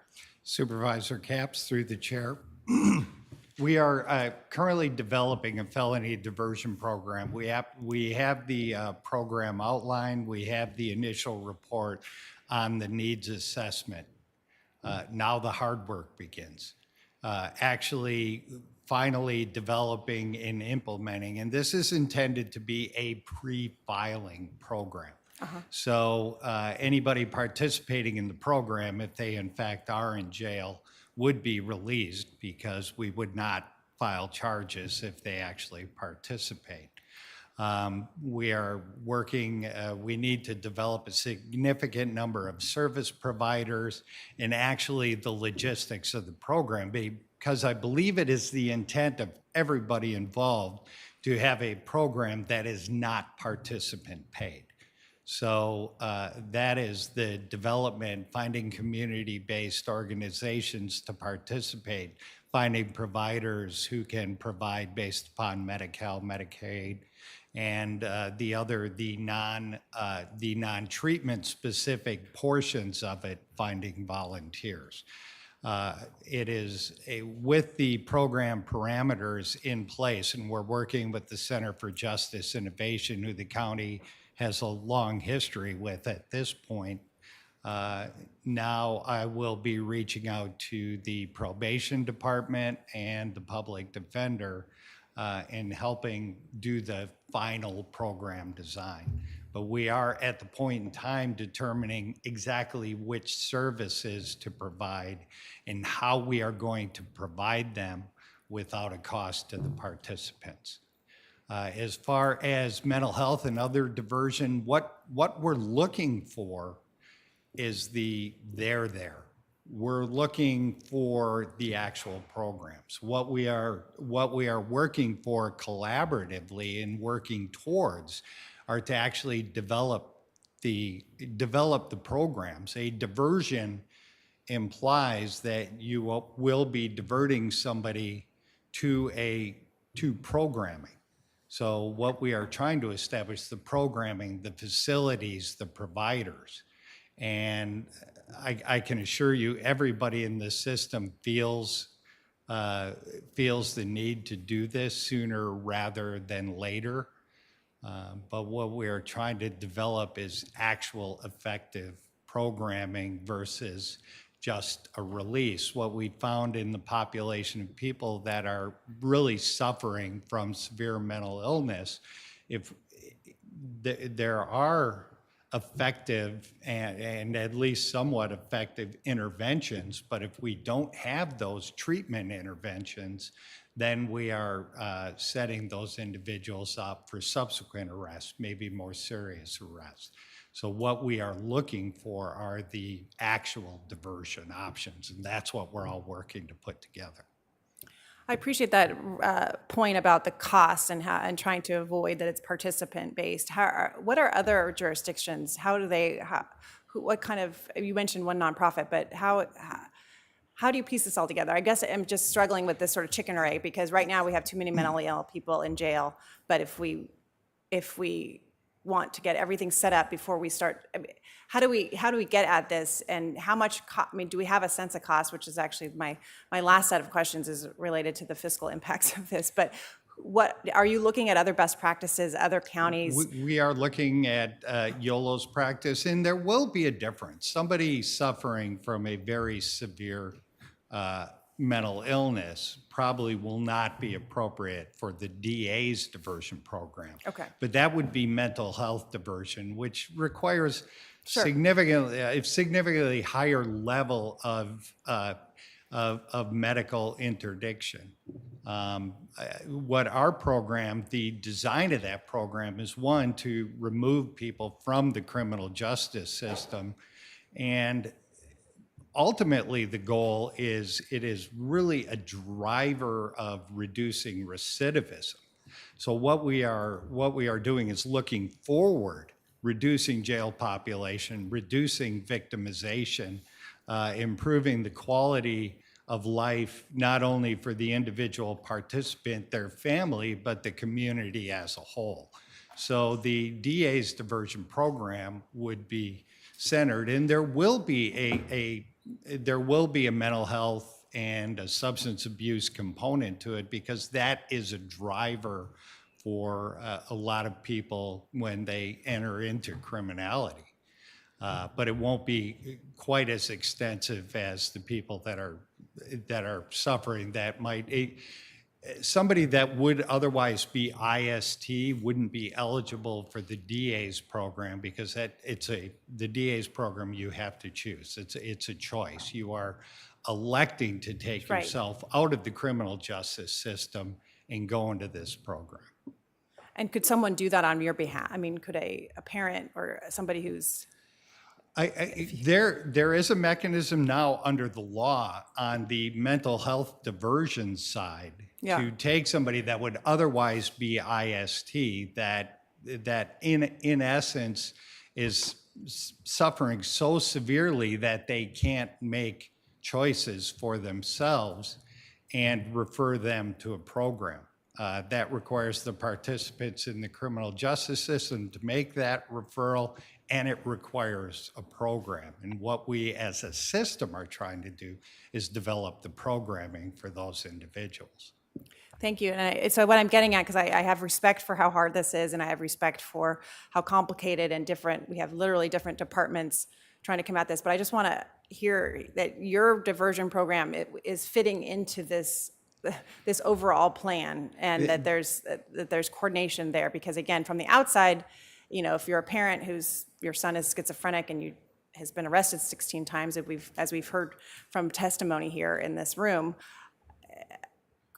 trying to detangle all of these different players and how this all works. We just want it to work better, and I'm just hoping that your diversion program is serving this entire purpose, and there's as much collaboration as possible, and urgency and speed. Yeah, again, because of the pervasive nature of certain mental illness, my program might not be appropriate for that, but it plays into the entire collaboration and a systemic effort to use alternative methods to improve public safety and reduce recidivism.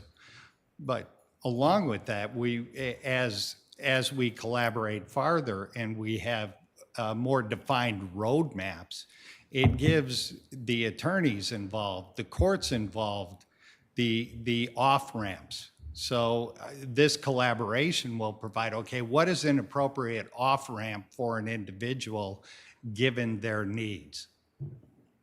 Thank you, thank you. And I just had one final question. I'm not sure who it should be directed at, but just basically what I was looking for more of here, and I spoke with Ms. Heitman about this yesterday, is just more of the fiscal analysis piece. I believe fervently that these kind of diversion programs and this work is morally and humanely the right thing to do, but I believe it's also fiscally responsible to keep people that are severely mentally ill out of incarceration, to work on all of these goals that have been outlined. And I'm lacking that piece of this, both here, which I understand is, this is the first report, but what's next? When will we actually see sort of black and white information about the costs associated with incarcerating an individual with mental illness versus treating them the way that I know the values that have been reflected here from this board, but also from those who do this every day, want to treat them in a more humane way. Where is that fiscal analysis, or when in this work can that be presented to us and the public? I think it's really important. Supervisor, through the chair, thank you for that question. Subsequent to a recent conversation we had about costs, I was reflecting on some of the work that we did in the past and pulled up a document that I can share. I think it's actually, might be posted on the probation department's website still. It has been in the past. But our county was involved in a project called Results First. And it looked specifically at this question of what is the cost of recidivism for an individual to recidivate within the system versus the cost avoidance or cost savings that could be accomplished if we provided an evidence-based treatment program that would meet their needs. And some of the analysis that was done here dates back to 2017, so it's not based off of our current numbers by any means. But I was glancing over the report after we spoke, and at that time, it was over $92,000 per additional conviction that an individual, a high-risk individual, would receive in our county. Those were Santa Barbara County-specific costs. So we were able to see very rapidly that a program that reduces recidivism had enormous value in cost avoidance. The consultant that did our jail analysis Mike Wilson happens to be an economist, and he did much of this work with us in collaboration with Pew MacArthur Foundation, and then subsequently CSAC started a support hub. So I am interested in reconnecting with them and finding out to what degree they can assist us in updating some of this information, or making a little bit more specific to the mentally ill population, because we were really focusing on general high-risk recidivism before, and I think there's an opportunity to dive into it and look at it specifically for our mental health population within the justice system. And so just to clarify, that's $92,000 to, can you repeat that? Yeah, what that- it's over what that- $92,000, and that includes the cost of the DA's time on filing it, the arresting officer, potential jail time, the court system, probation costs. So it's an average for those clients that are recidivating. Not every one of them gets the same types of disposition. But at the time, we looked at the totality of what happened and actually what were the chances if you were convicted of a misdemeanor in Santa Barbara County of getting certain types of punishments versus a felony, and costed out all of those different options and statistically analyzed it to come up with that over $92,000 per new conviction. Thanks for that information and your due diligence on this. I just think as we're making decisions, budgetary decisions about the jail size, et cetera, we have to have this type, sort of data and this sort of analysis for us to make smart decisions. We all want to do better. We have to do better.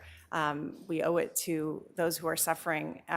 And I just want to make sure we can collaborate as much as possible. I appreciate today's step, but I'm looking for a little more meat on the bones in terms of metrics and data and fiscal analysis. So thanks for, Mr. Chair, thank you for allowing me to have the time for those questions. Thank you. And I think it boils down to, are we going to spend an awful lot of money on diversion, or spend even more amounts of money to incarcerate in a sort of cycle that we ultimately could not dig our way out of.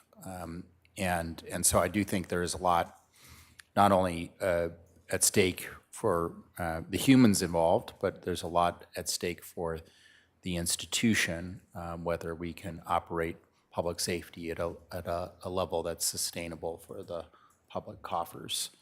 There was one thing that in the line of questioning that you had that I think wasn't clear, but I think I know the answer, so I'm just going to ask Mr. Savernak. So essentially, there is already a path for those that are mentally ill to be diverted in misdemeanors or felonies, but in certain low-risk felonies, there is not a way to be diverted if you are not. Is that what you're saying, or?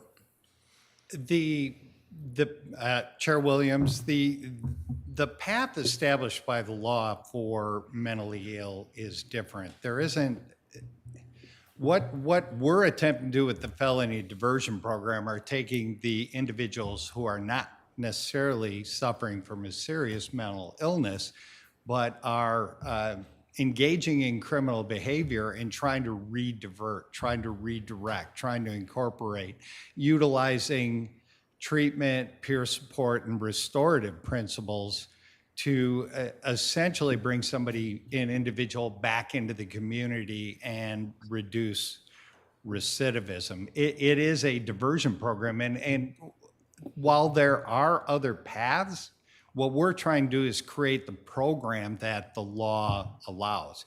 In fact, this one we're going outside of the law because we're not actually filing the case. Most diversions provided for under the penal code provide for diversion after a case is filed.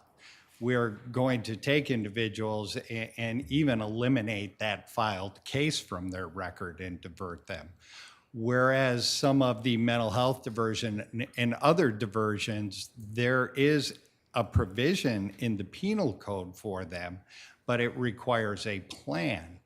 And if we don't have sufficient facilities, care providers, case managers, there's no plan.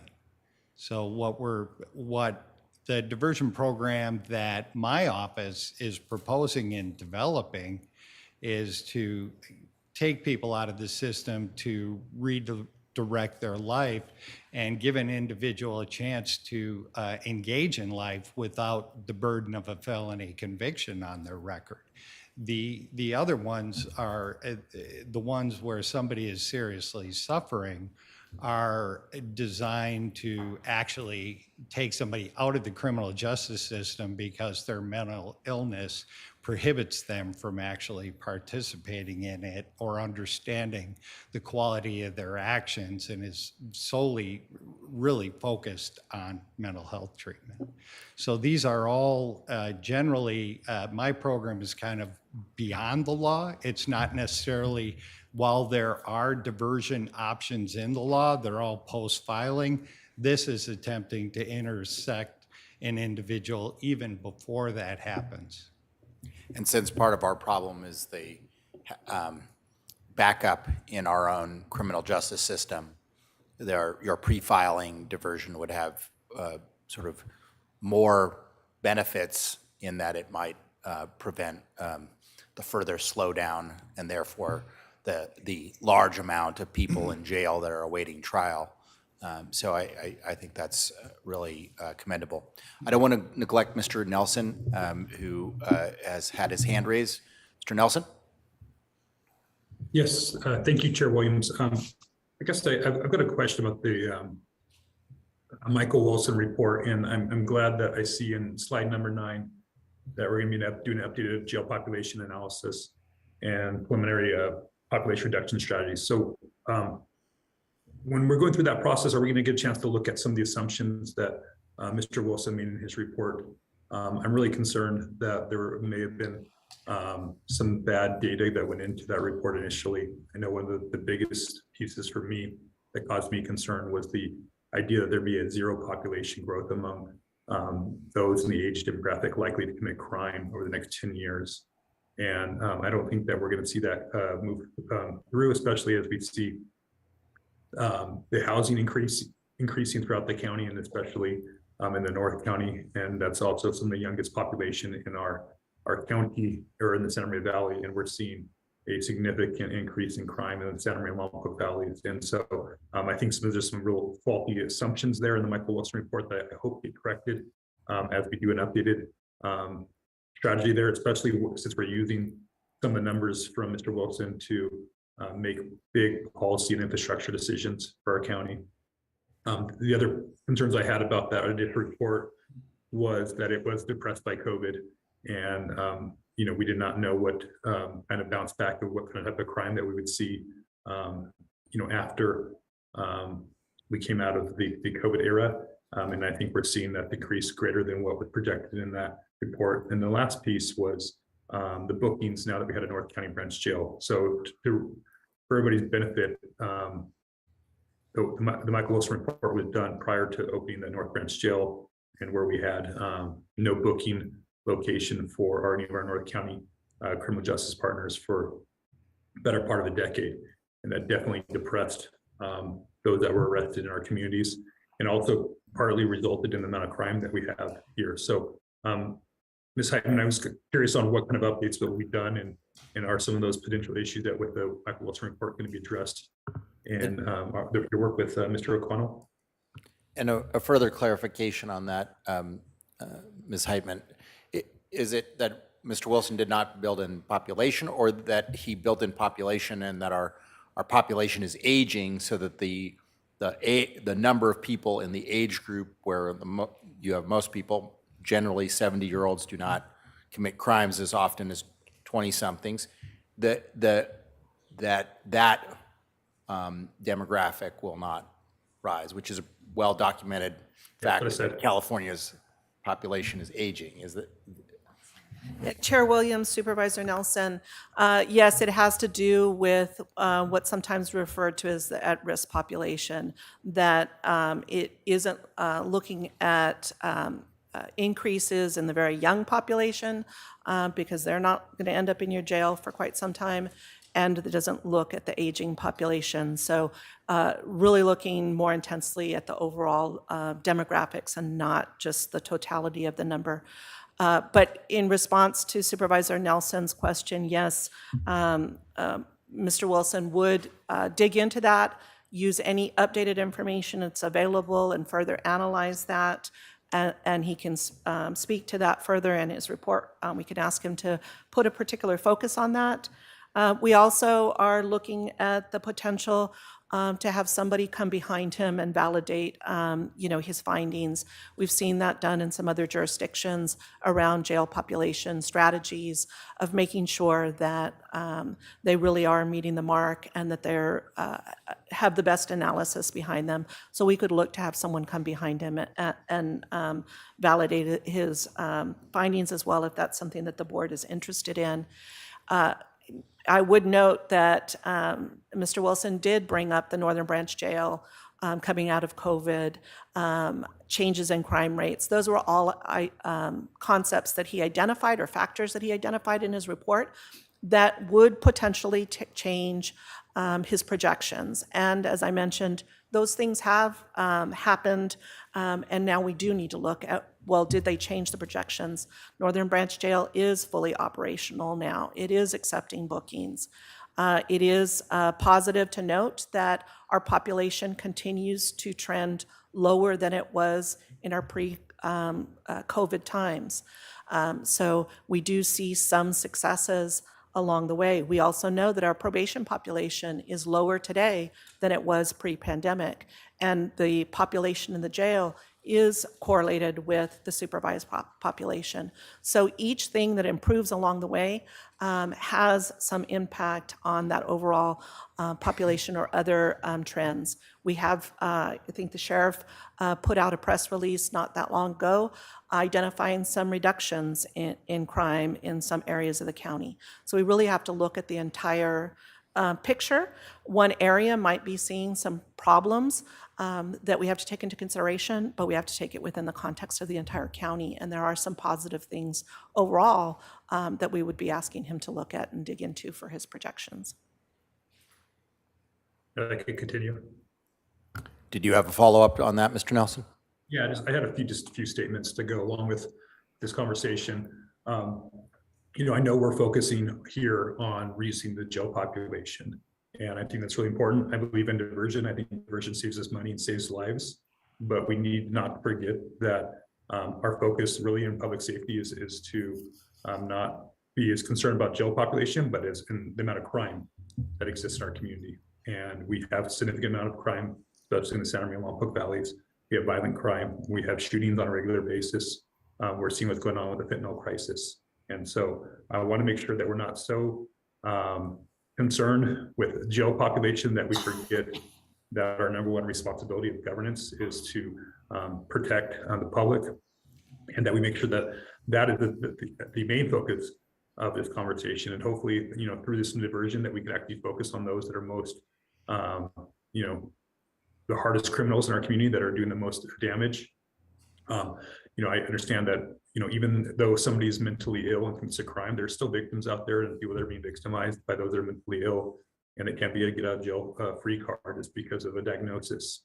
We need to keep the community safe, and having a jail is a big piece of that puzzle, whether that's a temporary holding or a potentially a medium range holding prior to trial, and then the other pieces of the criminal justice system in an effort to be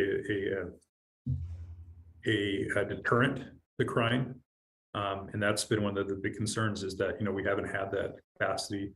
We haven't had a lot of our law enforcement partners out there being able to do arrests because they have not been able to have the programs in place, make sure that people actually had consequences for their actions. So all for diversion if it leads to reduce recidivism, but we got to remember at the end of the day that we really need to try to, our goal is to keep the public safe, not reduce jail beds.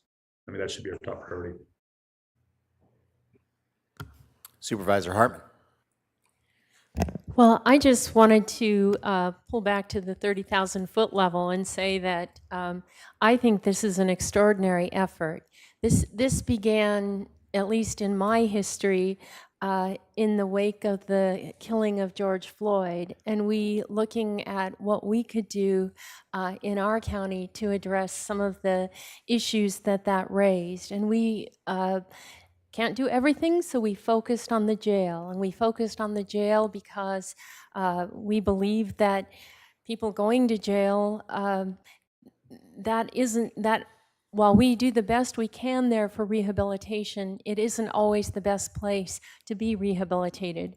And and for many people, it's kind of a university for further criminal behavior. And so we engaged on this, and it's been gaining momentum. And our hypothesis is that with these diversion programs, we can reduce the jail population, reduce the tremendous burden that puts on our county general fund, and reduce recidivism and increase public safety. So it's a big hypothesis. And what we have before us is really how we're going to test that hypothesis. It's the experimental design. And if you look, I mean, it's got the goals, the outcomes, the funding plan for each of these, the data that we're going to use to test, and then the timeline and who's doing it. So this is what we've been asking for. And here it is. And it's coming back next May. And so what we're trying to do in this is put the pieces in place, test these hypotheses, and learn from the process. And so I think that's the kind of innovation, that's the kind of approach that we've been asking our county staff to engage in, and that the board has been demanding of ourselves. So I really think this is a moment not so much to get lost in the detail, but to say, what is the big picture here? And our staff, our criminal justice partners, they've come through working together, integrating this into a coordinated plan. So I just think kudos to all of you. And really, this is what we've been asking. You've delivered, and I can't wait to see this unfold. Supervisor Lavignon. Thank you. I want to piggyback on that because I think that's the tone for the day, is that we now also have the team in place. I mean, with ACO Heitman, all of our justice partners are, I believe, have bought in at this point, at least, and with Supervisor Nelson's comments in mind, that we have to try something different. What we're doing isn't working, so we have to try something different. I kind of equate it to what we're doing with homelessness. People come to me and talk about Hope Village, and I'm like, okay, I'm not saying this is going to work, but to do nothing is really a lack of leadership. So I think we've got to try something. We'll find out if this system works, if we, if human nature is better maybe than I think it is, and we can reform some folks. We'll see. I'm all for it to find out, like I said, because the alternative really has been what we've been mired in for the last 20, 30 years. So I'm excited about this. I'm looking forward with a positive attitude towards it. And I appreciate the leadership of the CEO's office and all of our justice partners to try to get outside the comfort zone of this is the way we've always done it, so this is what we're going to continue to do, because honestly, I think we could all admit that there's something wrong with the system, and we've got to try something different. So I appreciate the report today. Really looking forward to May and the progress that we make between now and then as well. For my part, I support it not only for because in some cases folks are in jail that don't belong there, usually because of mental illness, but sometimes other factors. But because I believe that the sustainability of proactive policing, the sustainability of our patrol being able to be there to keep people safe depends on not spending unlimited amounts in incarceration. And so to me, this is to achieve the goal that Mr. Nelson articulated, which is to keep people safe. Only by us being able to have the right kind of resources, a sheriff's department that is closer to the people, a sheriff's department that can do proactive policing, will we be able to keep people safe? And we won't be able to do that if we're having to draw from those resources to staff incarceration facilities. So want to appreciate this presentation. Do you just need a receive and file motion? Can I get a motion to that effect? So moved. I will second. There's a motion and a second. Roll call, please. Supervisor Lavanino. Aye. Supervisor Hartman. Aye. Supervisor Capps. Aye. Supervisor Nelson. Aye. Chair Williams. Aye. Motion passes unanimously. We will take a 10-minute break for the translators.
We're reconvening. We have one more open session item for the day. That's departmental item number 5. Chair Williams and members of the board, departmental item number 5 is from the Behavioral Wellness Department. It is to consider recommendations regarding a Santa Barbara County behavioral health housing and care continuum update.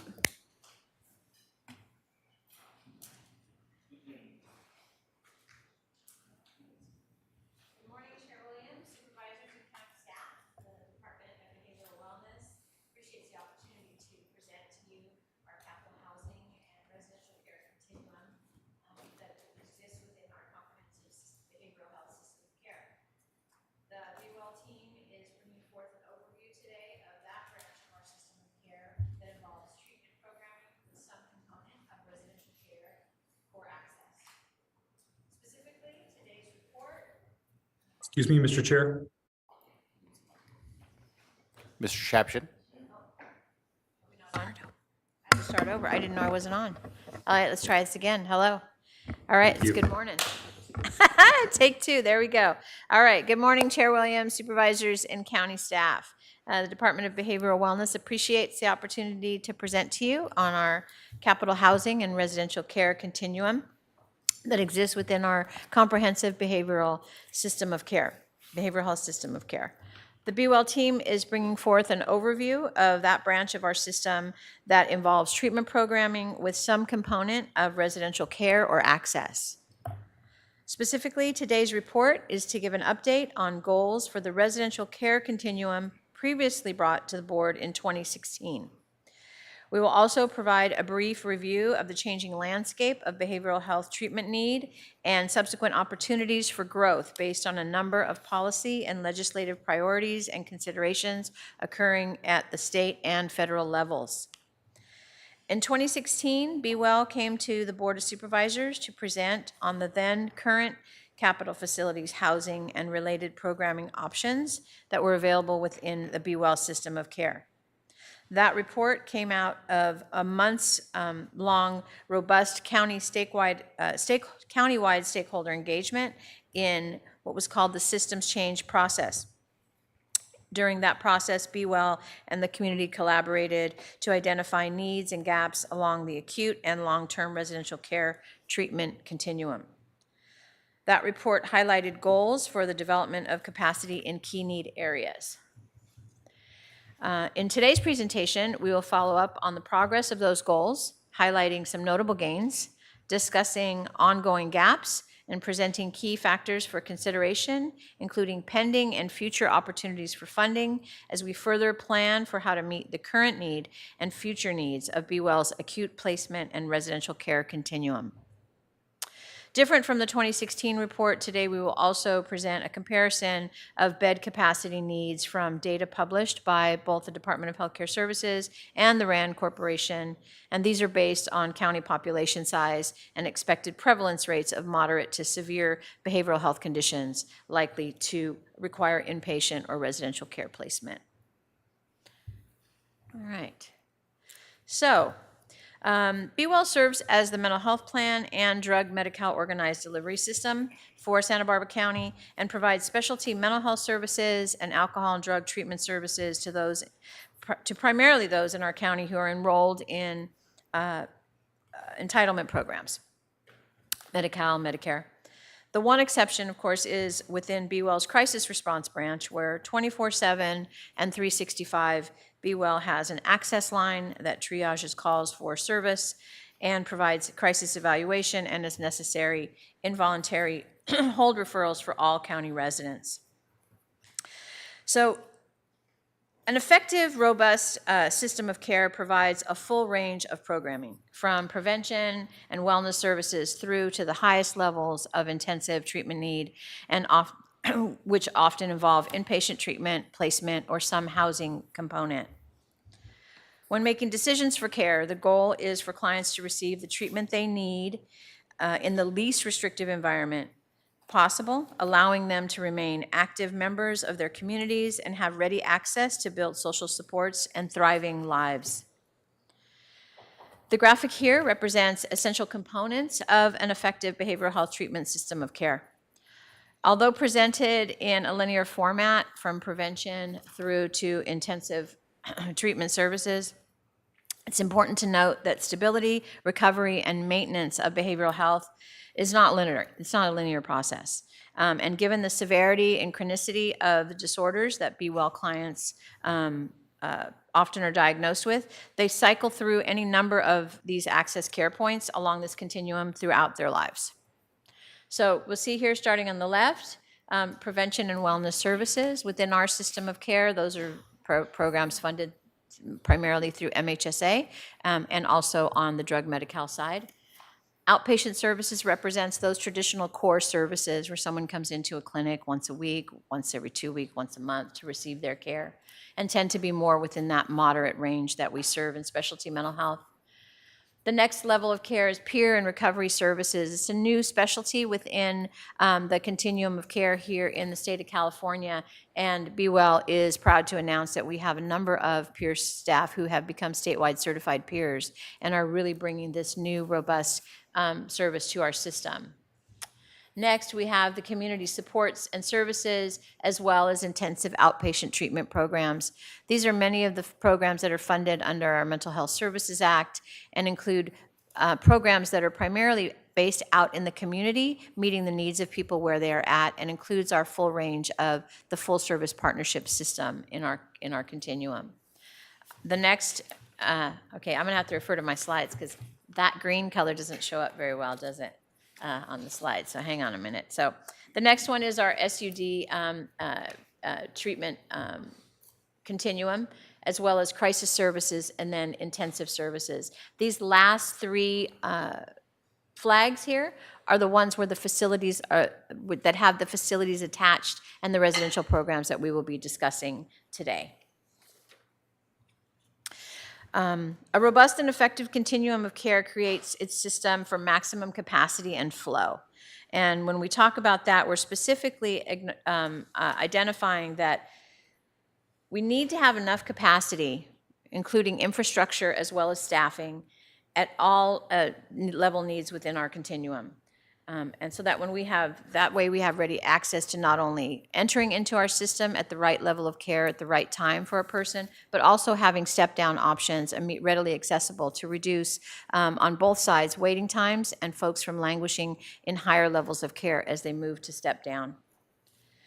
Adequacy in each part of the system also increases the likelihood that people will getting care at the right time and timely reduces deterioration of symptoms, as well as the subsequent consequences of incarceration and more costly treatment services and throughout our county, such as emergency room visits. All right. Okay. Yep, next slide. So this next slide is a representation of the types of facilities that are in our continuum, the residential care and acute care continuum. The first one is acute facilities. This is our psychiatric health facility and our contract partners that provide inpatient hospitalization, Vista Del Mar and Los Encinas. These facilities have high intensity level nursing and medical personnel that are available 24/7 for those in the most acute need. The next branch of the system is crisis. These facilities are mixed. They have some available medical and nursing support, and they're more short-term bridge for individuals from that stepping down from the psychiatric health facilities before then they move on to some more longer-term treatment for stability and recovery. Examples of these are the crisis stabilization units and 30-day crisis residential, as well as emergency shelter placements. The next level is residential care, and residential, this category includes a broad range of licensed facilities varying in service intensity. Some of them are longer term, and these are longer term stays. They are categorized as residential treatment facilities, mental health rehab center, boarding cares, and skilled nursing facilities.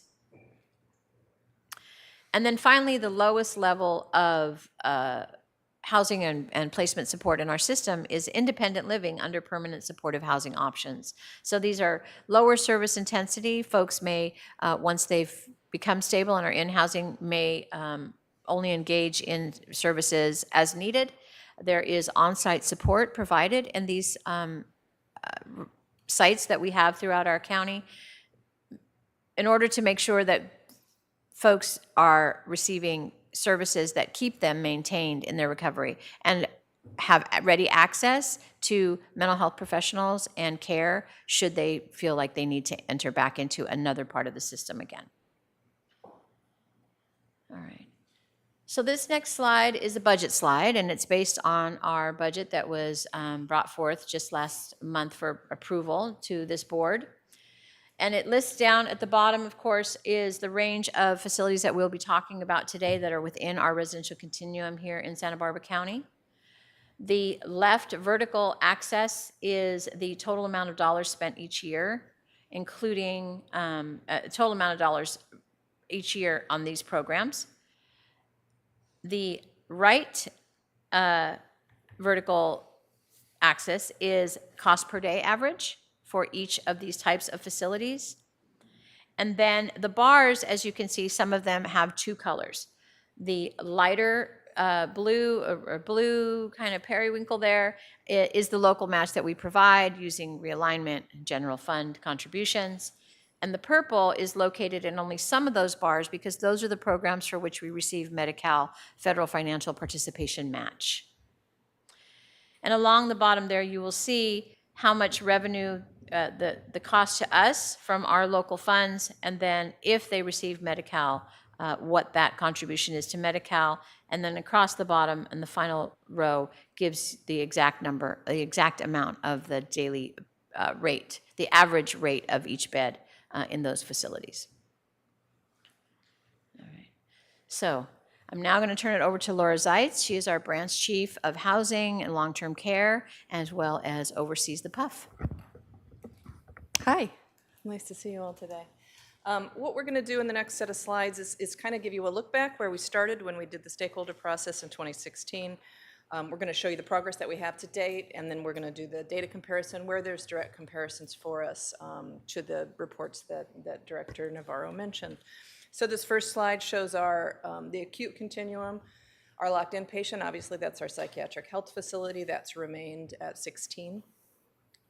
We contract right now on average every day for about 5 folks out of county to meet our inpatient care need.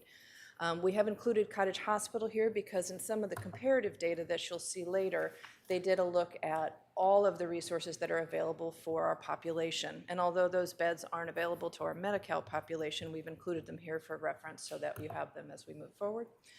We do have in the state hospital in 2016, we only had 5 folks. We have 9 now, so an increase there. And since 2016, we've established, because of the organized delivery system, we've been able to establish and fund acute detox, and we pay for that out of county in Tarzana. Laura, could you just pull the microphone just a little bit closer for you? Thank you. I don't have to go again, right? No. Okay. Okay, so we'll go to the comparison data next. So what we've tried to do here is, as directly as we can, compare what the need is and what we have. So the RAND report that was referenced earlier said in this category, we need about 109 beds for our population. The DHCS report, which excludes state hospitals, they don't have that as part of their consideration, said 64. So you can see we add up what's currently available for the population total, which again, these reports are based on. And then we count what contracted beds we have out of county and our state hospital beds. And so in this particular category, acute, our range is between 23 and 59 as a shortage. It's of note that in our great state of California, 45% of the counties don't have any beds in this category of acute. So this PUF and the Cottage Hospital, that level of care doesn't exist in 45% of our counties. So we're inordinately lucky that we have the facilities that we do, but obviously a shortage in this category and an ongoing need. The next category we'll take a look at is crisis. There wasn't good comparative data for this, so you won't see that slide after this. But In 2016, we opened our crisis stabilization unit in the South County, and since then, the crisis stabilization unit at Marion has opened. So we've shown a progress in that particular category of 8. CRT, we made a significant investment in this. We were able to leverage grant funding from the state. This was a big focus for them in the last 5 to 7 years. We were able to renovate several buildings and purchase one, do some infrastructure improvements, and increase our beds in that category by 20. We also, because again of the ODS system, organized delivery system for SUD care, have added 18 sobering centering beds. And in our emergency shelter and bridge housing, we have a net loss of 4. The funding streams for that have changed. We do have one on the horizon called, it's a bridge funding that's coming from the state. It's in the amount of about $9 million for our county. So you'll see this number jump up again as soon as we're able to finalize those agreements with the state and get that money out to the community. This next slide is for context. Some of the folks we serve and some of the folks that we invest in heavily are LPS conservatees. So LPS conservatorship is the legal means by which most often our public guardian takes responsibility for folks' care. In our county, we have 164 of these folks currently, and we took the comparison counties for all our salaries and everything and took a look at how we compare. And so we are in line with the percentage at 4/100% about LPS conservatorship across the state. So that's our average. These individuals have complex needs. They most often require locked settings. We are seeing an aging in this population and an increased need for skilled nursing facilities and skilled nursing care for them. So subacute residential facilities, this is an in-county representation here. So here's our look back. In 2016, we didn't have any in-county facilities in this category. Since then, we've contracted for 32 beds. We do flex up to 34 at times at the Mental Health Rehabilitation Center, and that's the Champion Center in Lompoc. Currently in our county, we still don't have any skilled nursing facilities with specialized treatment programs. Specialized treatment programs are an overlay to a skilled nursing facility that the Department of Healthcare Service certifies so that they can take care of folks with serious and persistent mental illness. So when we look at comparison data here, we look at RAND primarily. Their take on this is that we need about 103 beds in this particular category. So we take our 32 that we have in county, and you'll see that the way our county is meeting our needs is we are sending folks out of county, far and wide. We have skilled nursing facilities that we contract with. We have specialized programs in that same category of mental health rehab center and IMD. And we also have intensive residential step down that we do in Northern California. So if you count the way we're meeting our need out of county and our in-county resources, we still are short in this category.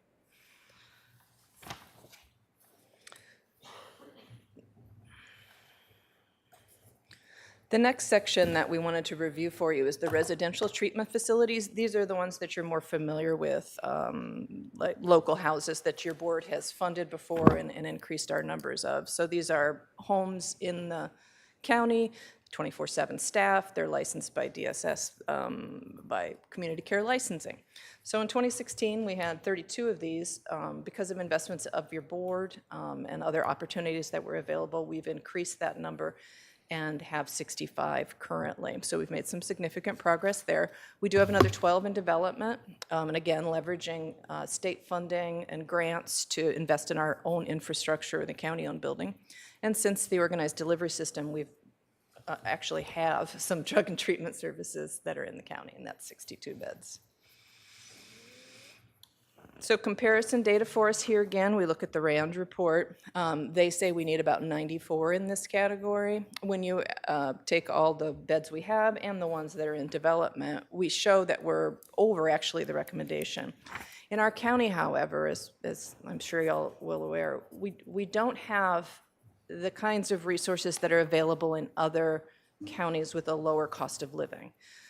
In other counties with a lower cost of living, we have room and boards, we have single room occupancy hotels, we have individuals that are renting to people and having them in their homes. And so in this category, Although it shows that we're over the recommendation, we have at any time 3 to 5 referrals for any of our open residential beds. So there's competition to get in the ones we have. So there are obviously regional differences, and this is one category where we think that stands out. And then in permanent supportive housing, this is something myself and my teammate Evie Zarowski have worked very, very hard at over the last few years. We work in concert with a wonderful partner in the County Housing Authority to leverage funds that have come out from No Place Like Home, from Home Key, and other state and federal programs to supply mental health services on site for permanent supported housing locations. And so in this category, we had 54 when we started in 2016.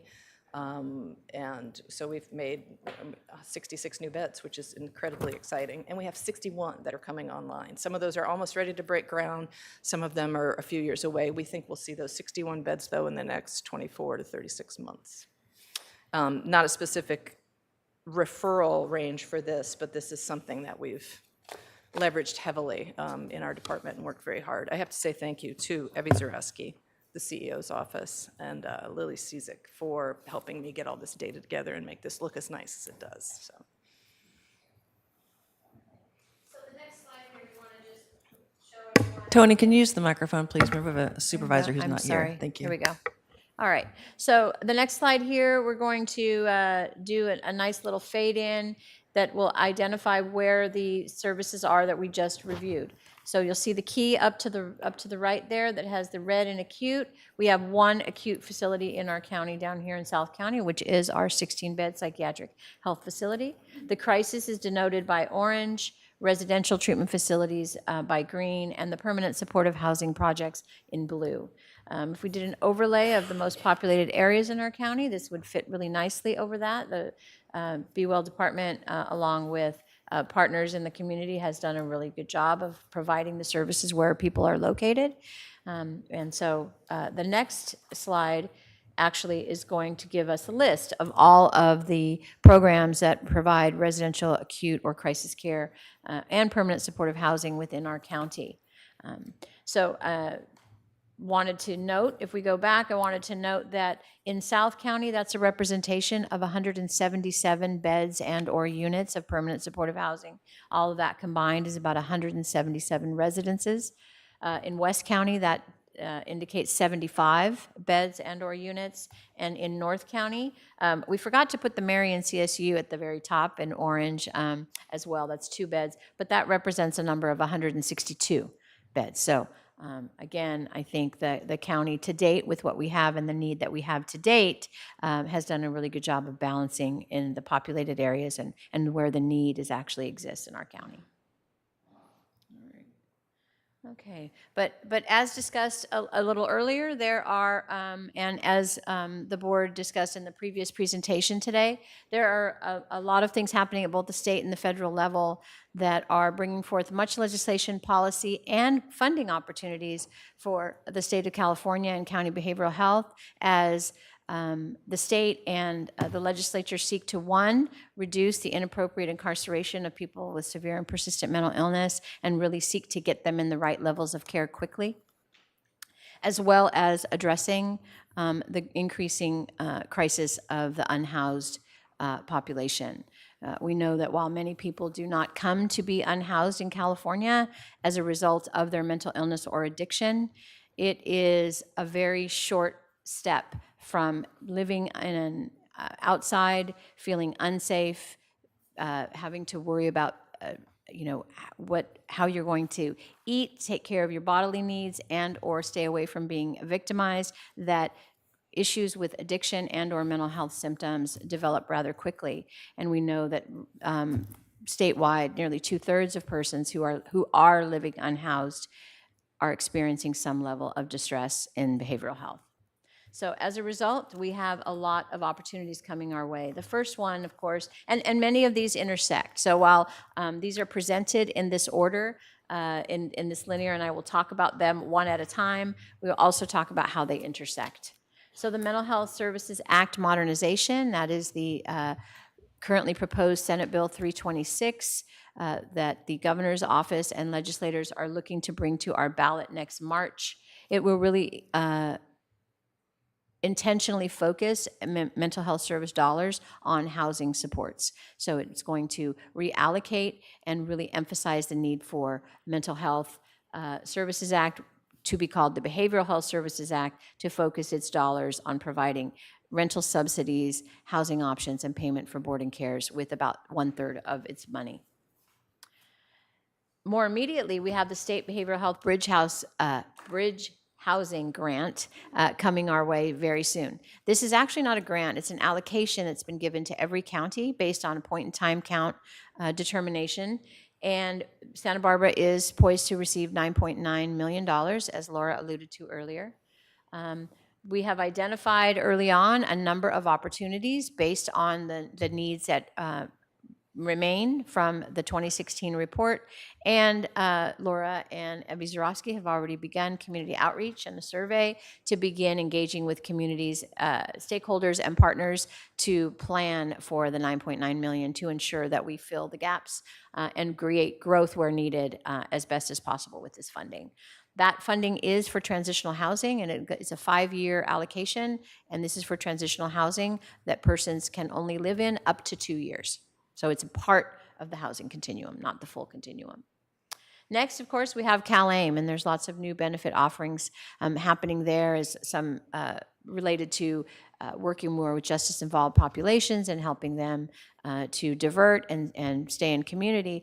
But more importantly, there's payment reform at this point for today's discussion. And what payment reform is bringing forward is that the way we get paid for certain models of care in the residential care continuum have changed. Some have stayed the same at around the same level of cost we've had. Others have dipped notably, but then there have been others where we are actually receiving a larger allocation than anticipated, and we really hope to invest. As we look at the ongoing gaps in our system, we'll be using these new payment reform models to guide us so that we can maximize not only overcoming the gaps and deficiencies, but maximizing reinvestment opportunities for our county to then further grow our continuum of care in not only programming, but residential treatment and placement. The next 2 bullet points, the impacts of felony incompetent to stand trial commitments, changing legislation and policy, as well as the Department of State Hospitals incompetent to stand trial restoration infrastructure project. Both come again from that focus at the state level here in California to really help divert folks out of the justice system, to ensure that persons who have been identified as having significant and chronic mental health disorders can come home to community, can find programming and housing opportunities, so that, as I stated earlier in my presentation, folks have the chance to build a life beyond incarceration and long-term care. So currently, with the Department of State Hospital Infrastructure Project, Be Well is a part of a group working with a CEO, Wade Horton, to look at the money that is available to Santa Barbara County, and again, looking at the gaps and potential growing needs in our community as we plan for how to spend those funds. Next up is Senate Bill 43. This is the bill that seeks to reform Lanterman-Petra's short qualification criteria. This one bill has the potential to increase our needs significantly in a way that we did not discuss in today's presentation. And so while we will have our eyes on that, as we look to these grant opportunities and future funding, we need to really have that in mind. In order to begin to be assessed for and qualify for LPS, Lanterman-Petra's short conservatorship, a person must start in an acute care setting, either an emergency room or the psychiatric health facility. And so with this change in legislation, it is likely that we will have more need in those areas in that acute care as folks get referred and are looking to place people on this Lanterman-Petra's short conservatorship. On the other end then, as Laura shared with you, That's where folks are at in our MHRC here in Crestwood, a Champion Center in Lompoc, as well as the remainder of them are in out-of-county placement because we do not have those types of facilities in county. So that would be, again, a growing need that we had not seen before, but then a shifting priority into how to house and care for them long-term. Next up is California's, it's called Behavioral Health Connect. It's a really long title, but what that is, it is a waiver that the state of California is looking to ask the Center for Medicaid Services to allow for some different programming within our system of care statewide. And the one that is most important to today's discussion is this includes the IMD waiver exclusion. So currently, acute care hospitals that have over 16 beds, or also called Institutes of Mental Disease, cannot bill and leverage federal funding under Medi-Cal. So if we go back to the slide where we had the bars that were kind of periwinkle and purple, you saw that the PUF, which is at 16 beds, we are able to draw down federal funds. But the Champion Center is all periwinkle. We do not draw down.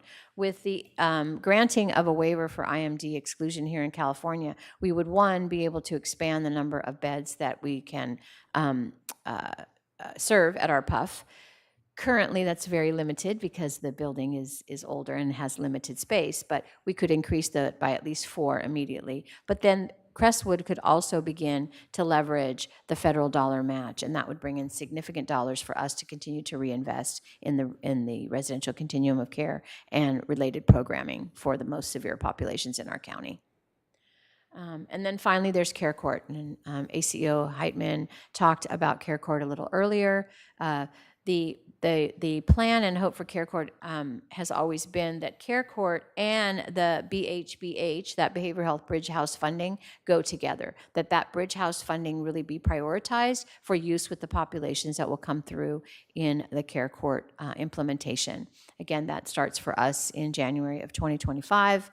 And again, we'll be using all of these considerations and future policies as we move forward to address ongoing gaps and anticipate growing need.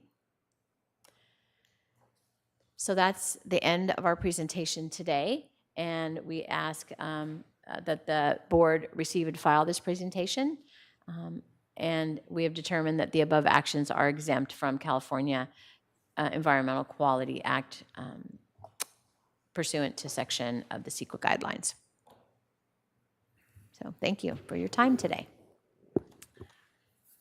Questions from the board?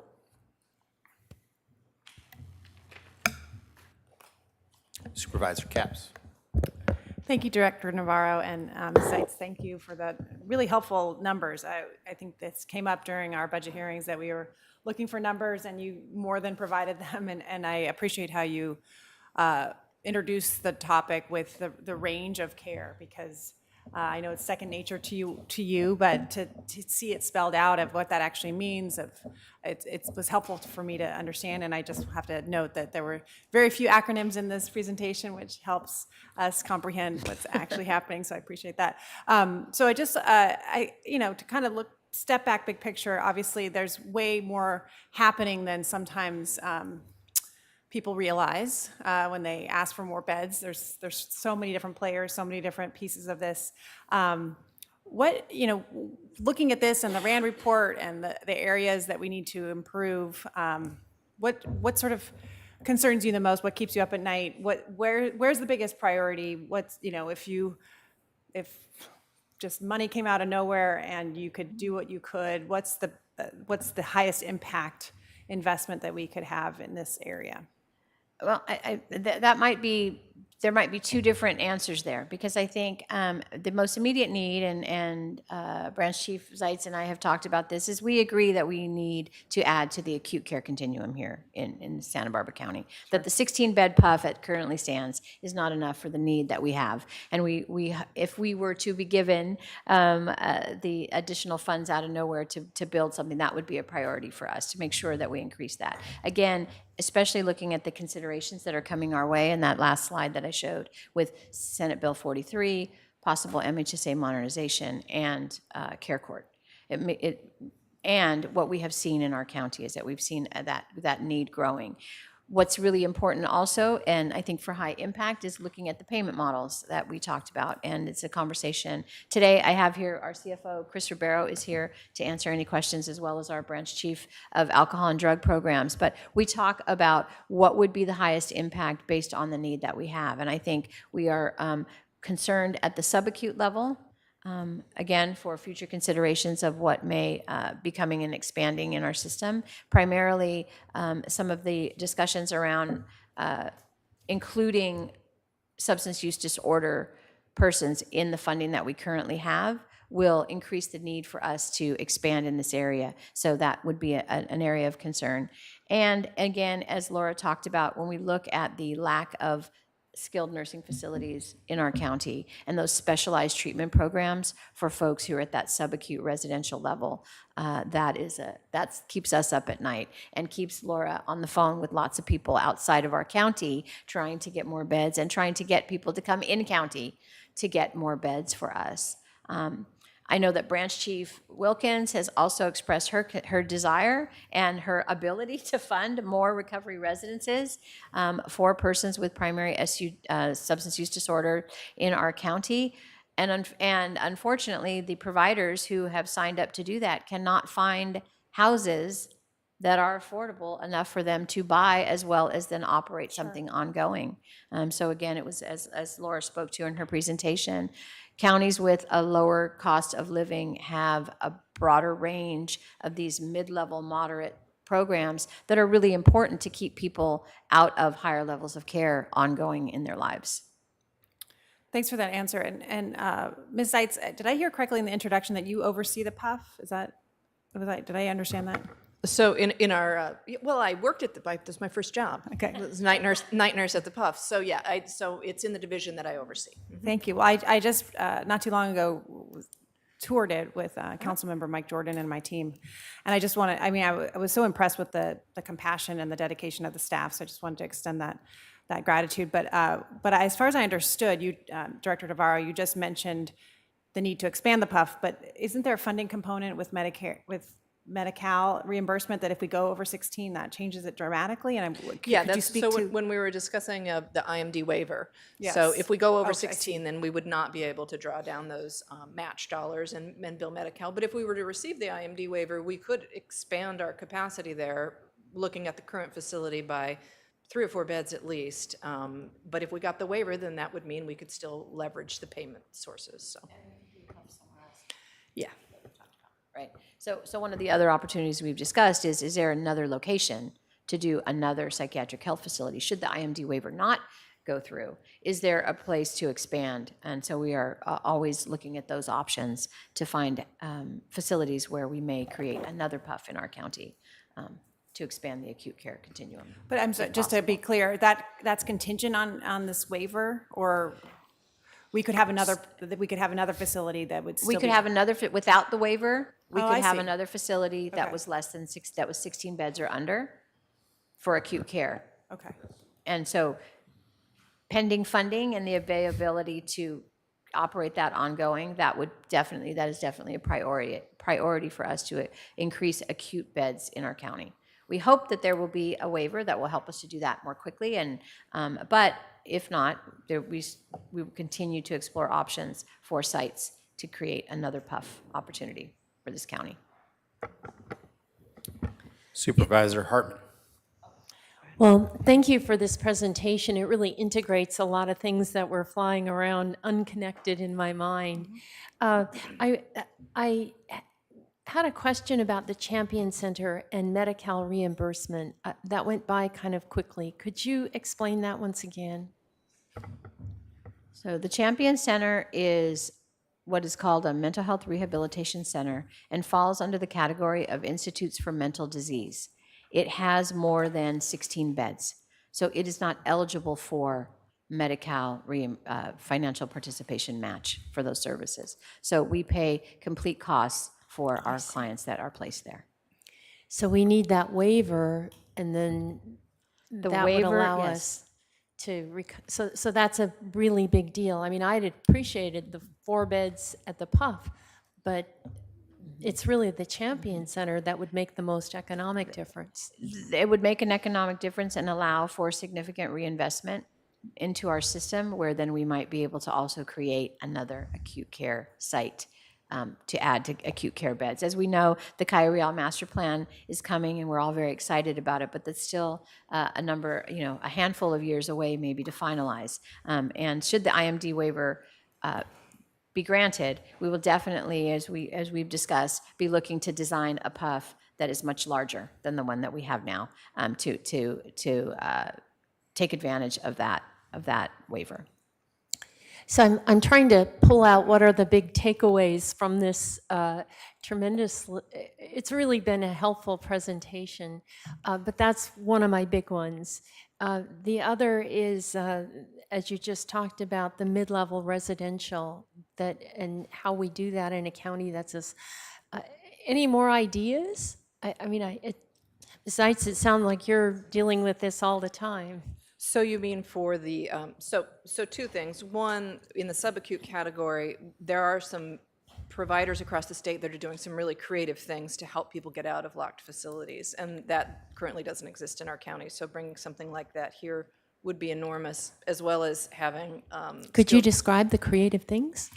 They do a therapeutic community model. It's unlocked. They have intensive services on site. They're programs that help us step down some of our most challenging folks with comorbidities like diabetes and things like that. They're very willing to go the extra mile to provide kind of a whole person care to individuals that are coming out of locked treatment. And so we have a vendor that works in Northern California that we have, I think, 30 people at right now. And that's a huge step down, because coming out of a locked facility right into the community of board and care is often too large a jump for folks, and they need that intermediate level. So that's a big part of the continuum that doesn't exist for us. 30 people is a lot of folks that we send out of county for that. Skilled nursing, obviously. We have had some success. The board and care level, graciously we were able to find a building that was not, didn't have plans for it on the county campus that we're changing into a board and care. Tecolote House, that we were able to get funding to renovate that and create that level of care. But I think capital investment is often our problem. That we don't have funds set aside to do immediate capital investment if we were to find a property. If we were to find a property that was good for doing substance use rehab, or if we were to find a property that would be ideal for board and care, the ability of us to move quickly to obtain that property or get funding for it has been. So we need a reserve fund or something to be able to jump quickly? Mm-hmm. Yeah, that's something that's been challenging for us, yeah. Mm-hmm. That's maybe something the board could work on. Final question. Children, and could you talk about specifically how we deal with children in this continuum of care? So currently, we have a contract with Vista Del Mar, and for youth that are placed on what is called a 5585, that is their involuntary hold, we utilize that facility for their duration of their crisis care. Coming back to the county, we do not have any crisis stabilization unit for youth, nor placement, if you will, for youth, right? It's except for foster youth. We do have those community-type living facilities for foster youth. We have been, and there's been many discussions with San Luis Obispo, who is also challenged by not having crisis stabilization for youth as well. We know that at this point in time, we have not, and I think Division Chief John Winkler is here in the audience still. He's still sitting there, and he oversaw that branch for quite some time and oversees crisis. And I don't know, John, if you have comments as to the need for more acute care or crisis stabilization for youth. If you'd like to come forward and give us your thoughts on that, thank you.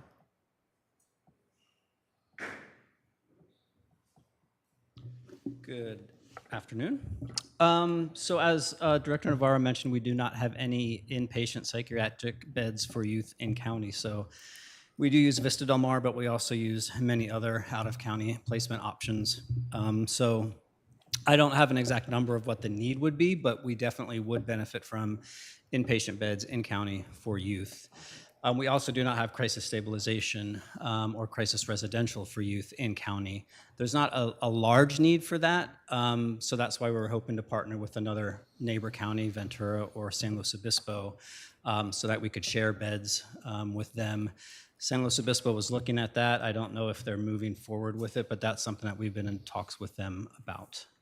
So would the Champion Center be appropriate, or do we have any places where we would have beds? And maybe we don't want to talk about specific locations, but it seems to me that children in particular are, to not have family supportive close, they suffer perhaps more even than adults. Yeah. Well, we are encouraged by Signet Health in Northern County purchasing a property, and their intention is to create a multi-bed facility, acute care hospital that will have a wing that is solely for youth. So we are encouraged. They've I think secured the property at this point, and the opening up for youth and I think, I don't know if ACO Bateman is here, but was that? I'm asking you because I know you were at the meeting when they presented, and I can't remember their priority timeline for the youth beds. And that wasn't part of your presentation, or did I miss it? No, Oh, we okay. did not present on youth in the children continuum. We only Uh-huh. presented on adult today. Okay. Supervisor, through the chair, we haven't received a recent update from Signet Health, but they did previously present to us an interest in purchasing a property near Marion Hospital that would allow for a multi-unit hospital inpatient care. They would also have a full continuum of outpatient care available through their clinic there.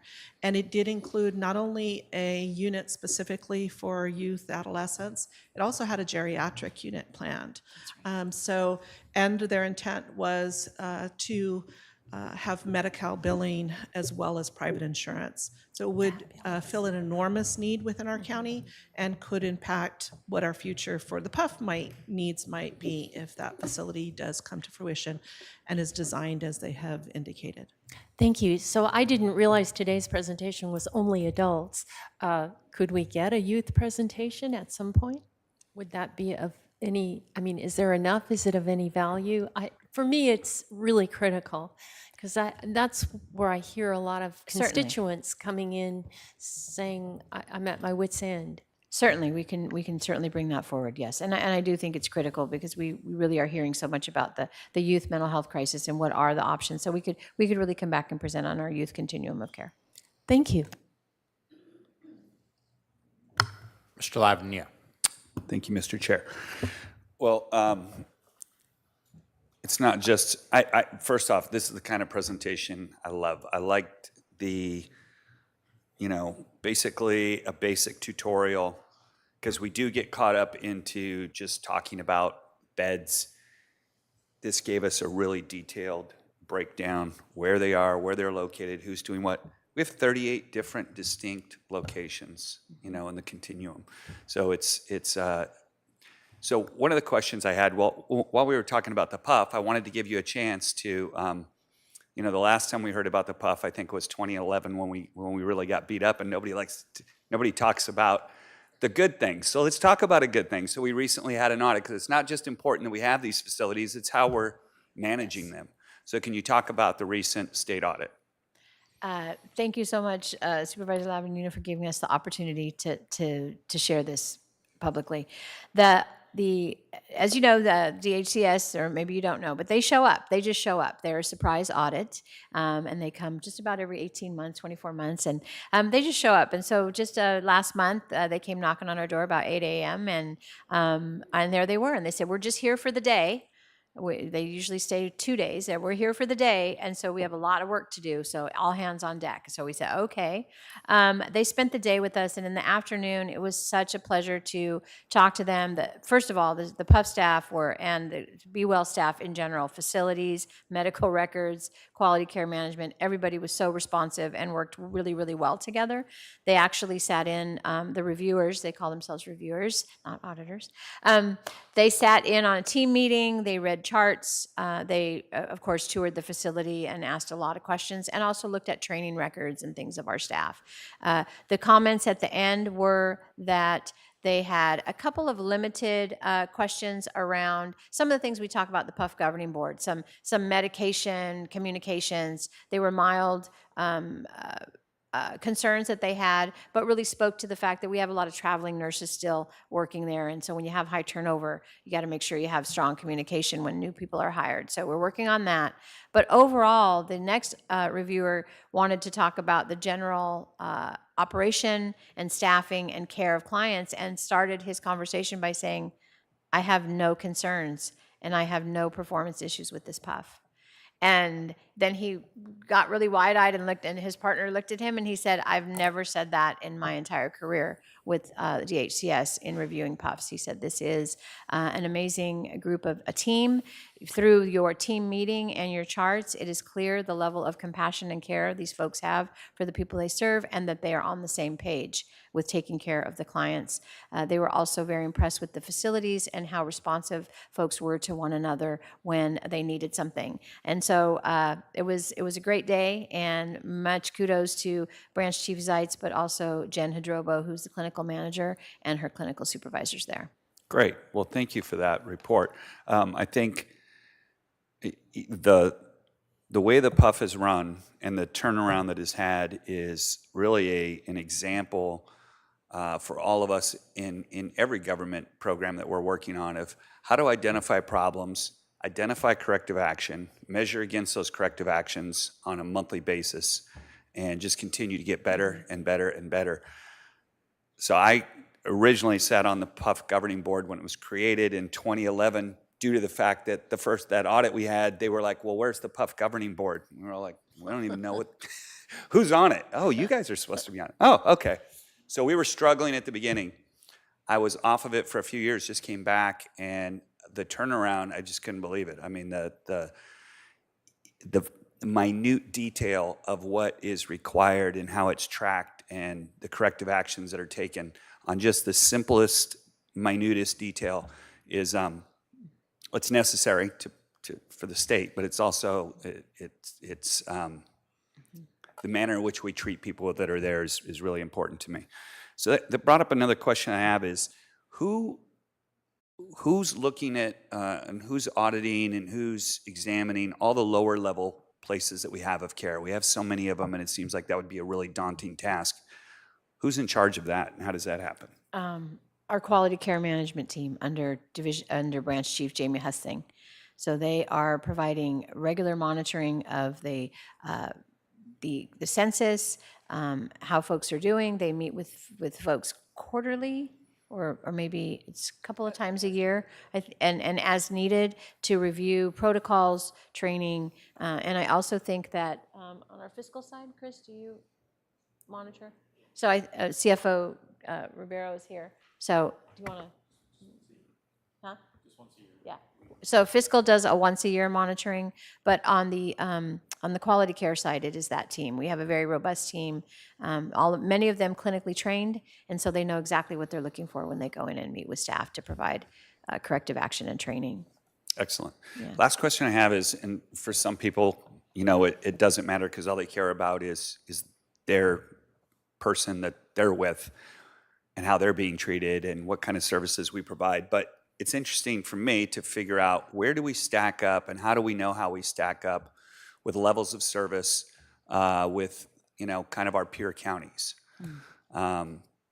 You've come from a different location. I'm just kind of curious, now that you've been here for a while, if you could just give us your kind of take on what you see, and how we stack up. Yeah. Thank you. Thank you for that opportunity, Supervisor Lavanino. And I just want to say to the board first, going back to the PUF, I just want to say thank you all for your support as well in allowing us to really look at the salaries and how we are compensating the workers in that high intensity program, because it's going to speak to what I'm going to talk to now, because it's not just about creating programs, it's about ensuring that we are staffing them adequately and that there is capacity at the staffing as well as the site level to meet the need for folks. And that requires oftentimes the support of our board as we ask for changes to budget and staffing ratios. So appreciate your support always. I think that has been what I've seen. But again, I also came in right at the tail end of a worldwide pandemic and the largest workforce shortage in our field. And so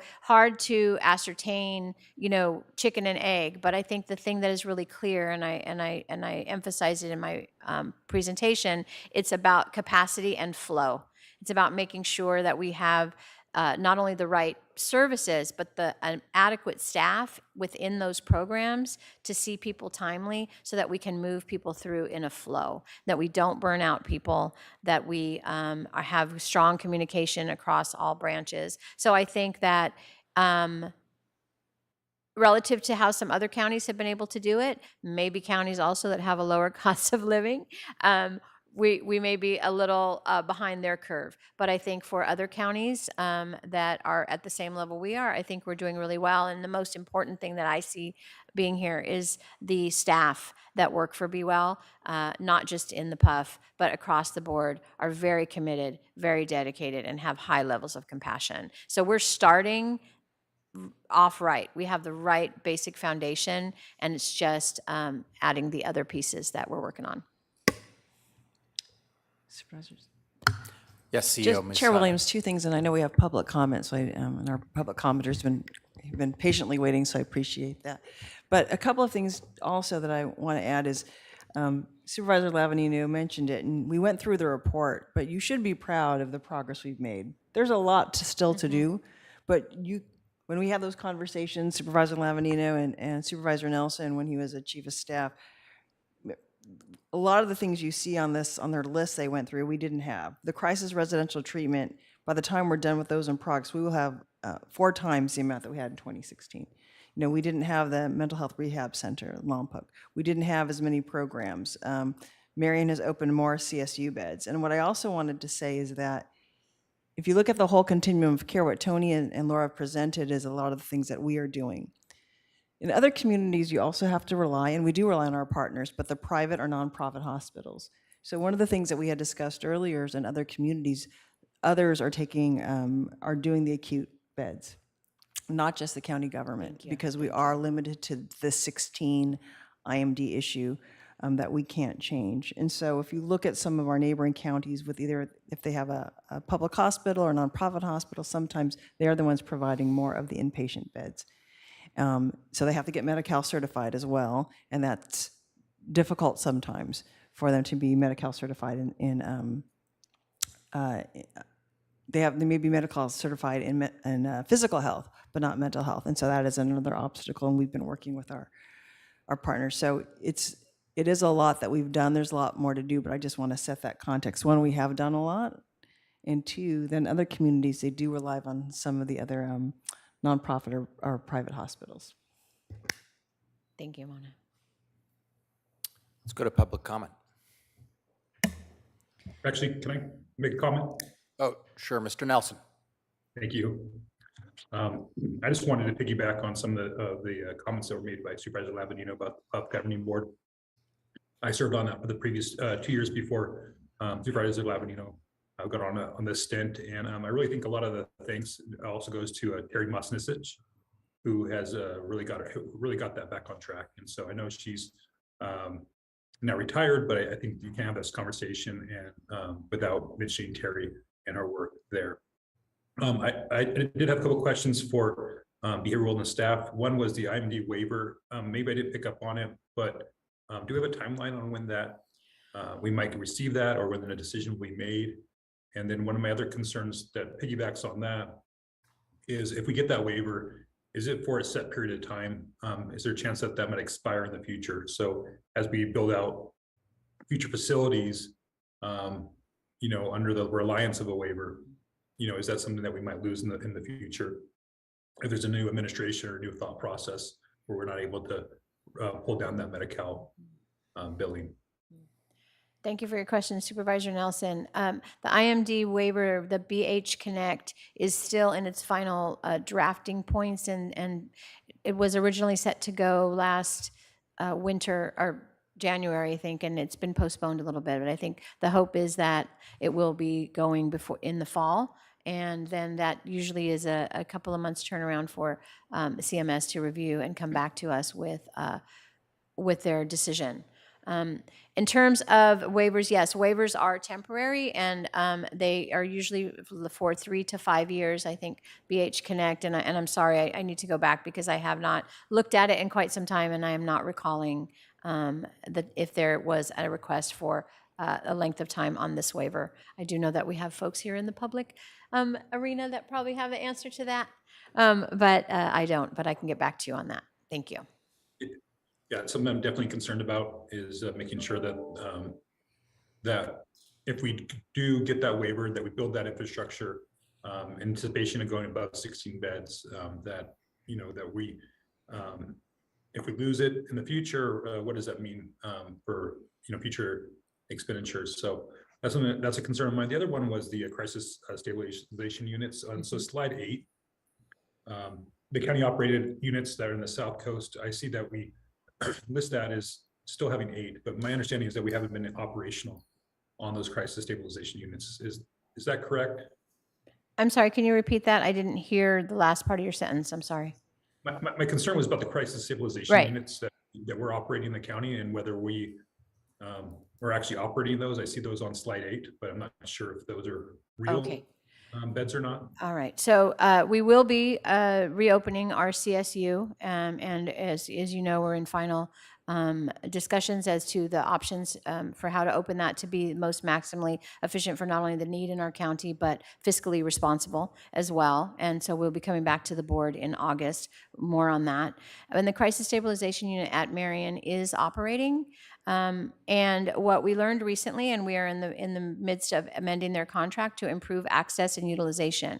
When that contract was originally written for the Marion CSU, it was prior to my coming on board here at Be Well, and apparently the way it was written, the access had to come through only for those persons who were could only be admitted to their outpatient psychiatric unit if they came through their emergency department.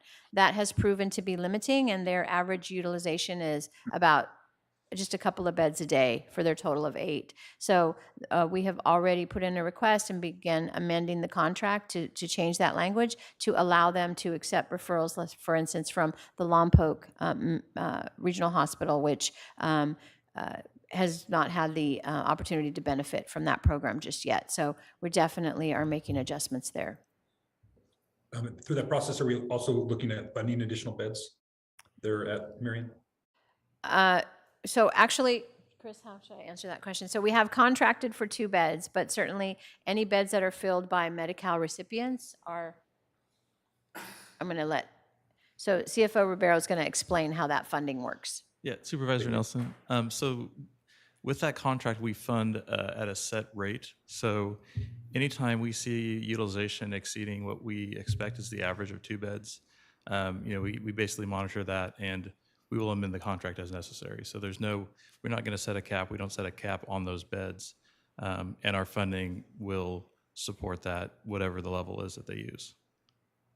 Excellent. I just don't want to disadvantage the Dignity Health group for going out on a limb where our other hospitals aren't doing that. I want to make sure that whatever revenue that we can send their way to help address those needs are appropriately directed towards them. So that's very helpful. Thank you for that. That's all.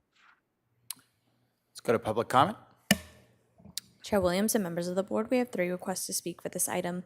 We'll begin with Susan Horn here in Santa Barbara, to be followed by Lynn Gibbs.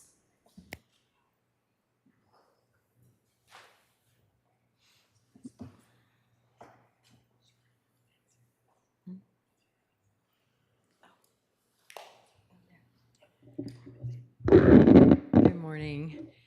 It's been a great morning, and I just so happy to hear all the information and the progress that's been going on. I'm Susan Horn. I'm a member of the work group from the League of Women Voters and CLUE that have been working on these criminal justice issues.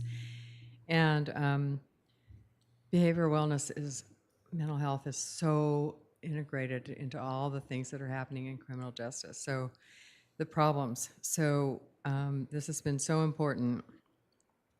And I just want to say that we often speak to the problems that we see and the things that we want to make progress on in the future, and things that we're really worried about.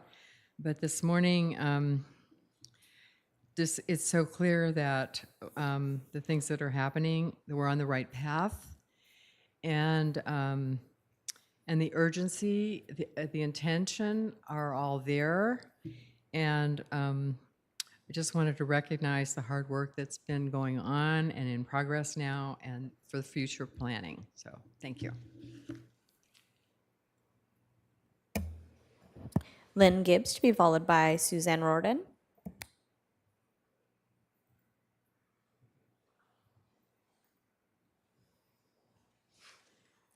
Chair Williams and Supervisors, thank you for the opportunity.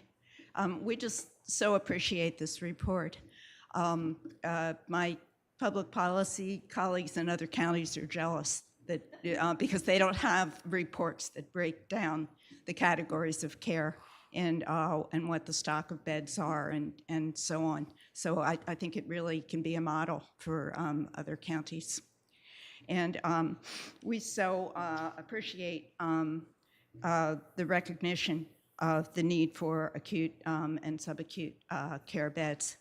And we submitted, I'm representing NAMI Santa Barbara County and Families Act today, and we submitted a written statement with the series of 8 recommendations. So I'd refer you to that because I won't have time to cover them all this morning.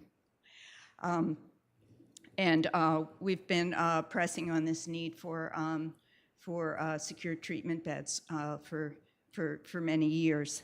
And it's not because we favor involuntary treatment. It's because we know, as behavioral wellness does, that the full continuum of care has to be available. And when we're lacking facilities or treatment at one level of care, then it impacts another level. So it's kind of complicated because the number of beds you need at one level is influenced by what's going on at another. So we really appreciate all the work that's been done. But we do continue to suffer a most severe lack of beds, inpatient beds in subacute care, and we've been talking about that today. Persons with the most serious illness continue to be incarcerated for lack of acute inpatient beds. That's in many cases the only secure setting that can be provided for them because we don't have an inpatient bed to put them in for that level of crisis and dysregulation. And so they wind up in the jail. And then they remain in the jail for lack of the subacute longer-term treatment beds that are secured that we could divert them to on the outside. So we need those beds at both levels. Assistant CEO Heitman noted in her report that in July 2019, there were 13 felony IST inmates in the jail. And as of this past June 28th, there are now 52. And this morning I was told that the rate of IST felony cases in the jail continues to exceed the rate at which state hospital beds are available. And so without these programs, all of the programs in the continuum of care, but also without the secured beds that we need to plan for, it won't happen overnight, but we won't have a sustainable solution to the problem until we're able to do that. And I know that the county and the departments and behavioral wellness in particular have a real commitment to working on that. I just wanted to mention a couple of our 8 recommendations. One is we would love to see more intensive discussions between the county and Cottage and Marion hospitals to Lynn, more. because you're over, I'm just going to ask you, why don't you highlight 3 of your recommendations? Okay, thank you. The collaboration with the hospitals is very important, and so we'd like to see a really strong focus on that. The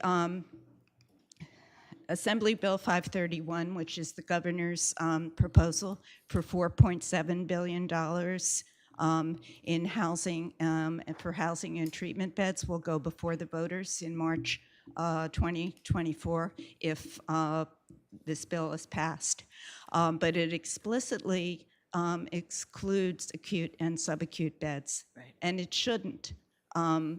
It should include the full continuum of care. And CSAC has recognized that and written a letter in that regard. But if we want to change that, we need really strong advocacy to change it. Regarding BH Connect and the IMD exclusion waiver, the waiver was made available to the states more than 5 years ago now. And we're told that the new application won't be made before 2024, but hopefully early then. But it's a full package that entails the county committing to a robust system of outpatient care and services and evidence-based practices. And it also then will require a vote by the County Board of Supervisors to adopt it because it's being applied for with the feds as it's going to be an opt-in county by county. So it's, we have work to do in order to apply for that. Thank you so much for giving me the time. And now for our final speaker, Suzanne Rorden.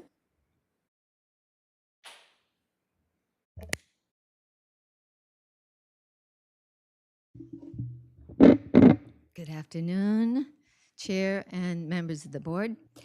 I want to give you, well, first of all, I am glad that I have lived long enough to see this day and to hear this updated report.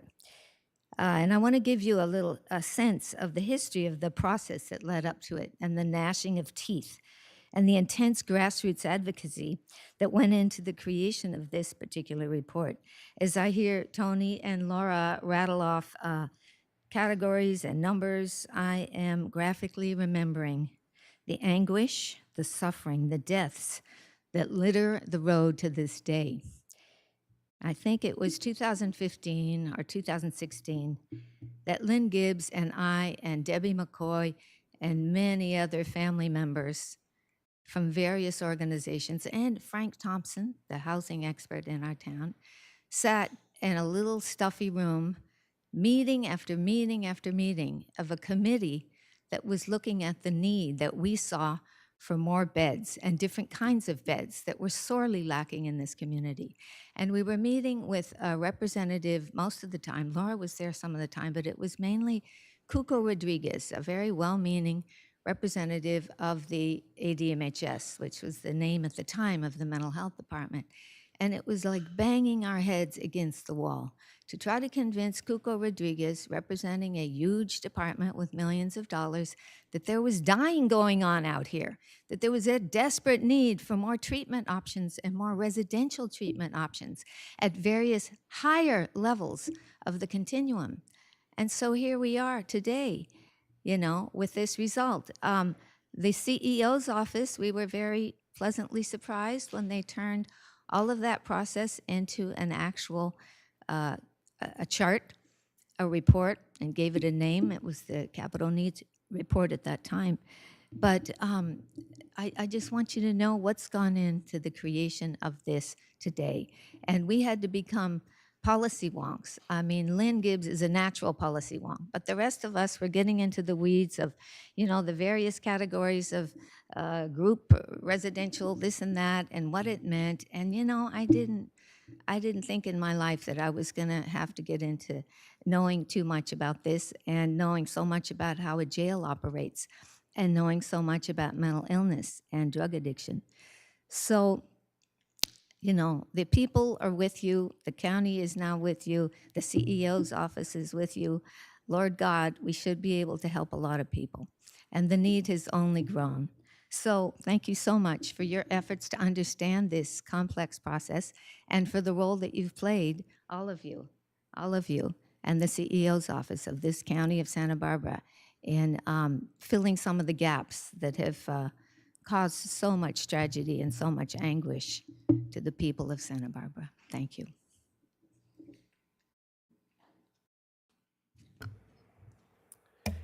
Chair Williams and members of the board, we have no further requests to speak. Can I get a motion?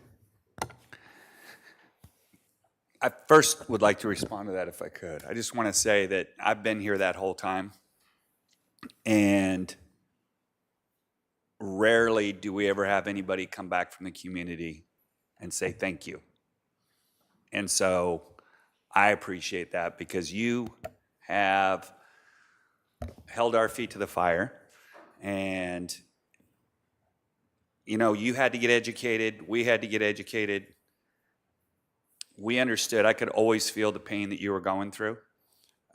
So to now validate our activities up here, well, I really appreciate that because that's rare. Most people say that's good, but you haven't done enough, which is also true. But for you guys to come and make that today, I really appreciate it. So I would be happy to make the motion to receive and file this and appreciate all the great work that your staff is doing. Is there a second?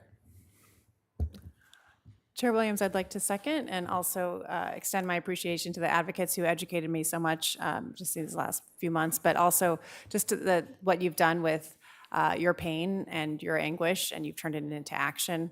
You know, the fact that I want to commend staff because to have these two reports back to back was really helpful for me, and I imagine for the public as well, because when we look at the numbers, we've acknowledged in our previous discussion that many of our mentally ill people are housed in jails, and I appreciate our sheriff being here and our undersheriff because that's really where the rubber meets the road in this whole challenge. So thank you to our advocates and to my colleagues here for this really constructive conversation today with progress, challenges, gaps, and a strong determination to improve. Thank you. I'm happy to second. So my motion is A and B, by the way. So Thank you. And that's good Can't with forget the B. seconder? That's good with the seconder. And I will, of course, support it. I do also want to thank advocates for the ideas, and particularly the newer idea, which is to use CCP funds. I will vet that. I will really see if we can maintain sustainability with our programs, which ultimately have a benefit for the mentally ill as well. But to see if there's a way to keep sustainability with that, but still look at that. I as the board's rep to the CCP, I will take that one on.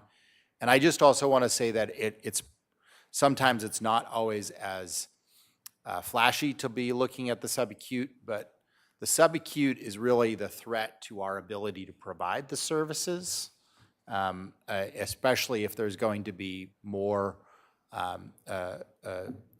in that population in coming years.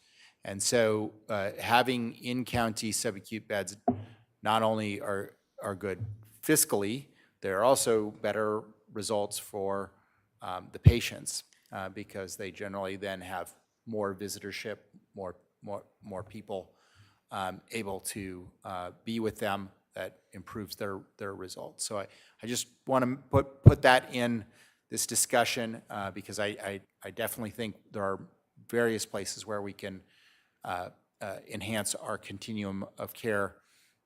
But I think sometimes we got to look at the long run, how we can help the most people, and one of those is to invest in subacute so that we can invest in more in crisis and acute because we won't be as vulnerable fiscally. Okay, let's do, Mr. Nelson, did you want to say anything as a parting shot? Nope, I'm ready to vote. Great. Roll call, please. Yeah, roll call, please. Supervisor Lavanino. Aye. Supervisor Hartman. Aye. Supervisor Capps. Aye. Supervisor Nelson. Aye. Chair Williams. Aye. Motion passes unanimously. We will now we will now recess to closed session. Will County Council please read the items for consideration? Thank you, Mr. Chair, members of the board. The board is scheduled to close session to discuss 2 items of existing litigation.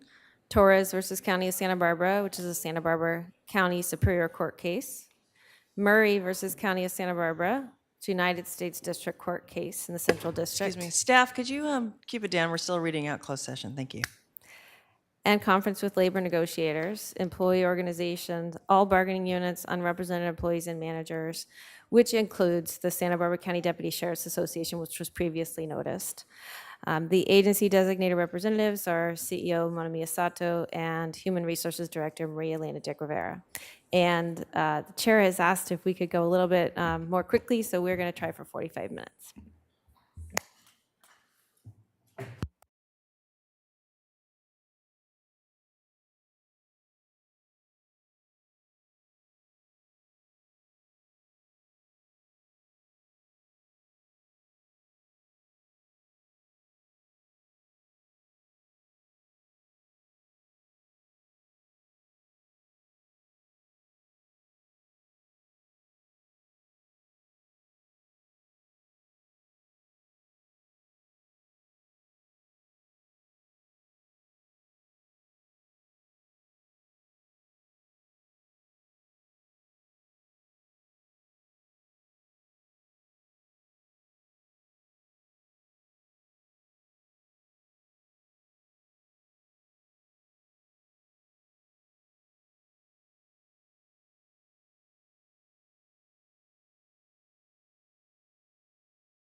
We are reconvening from closed session.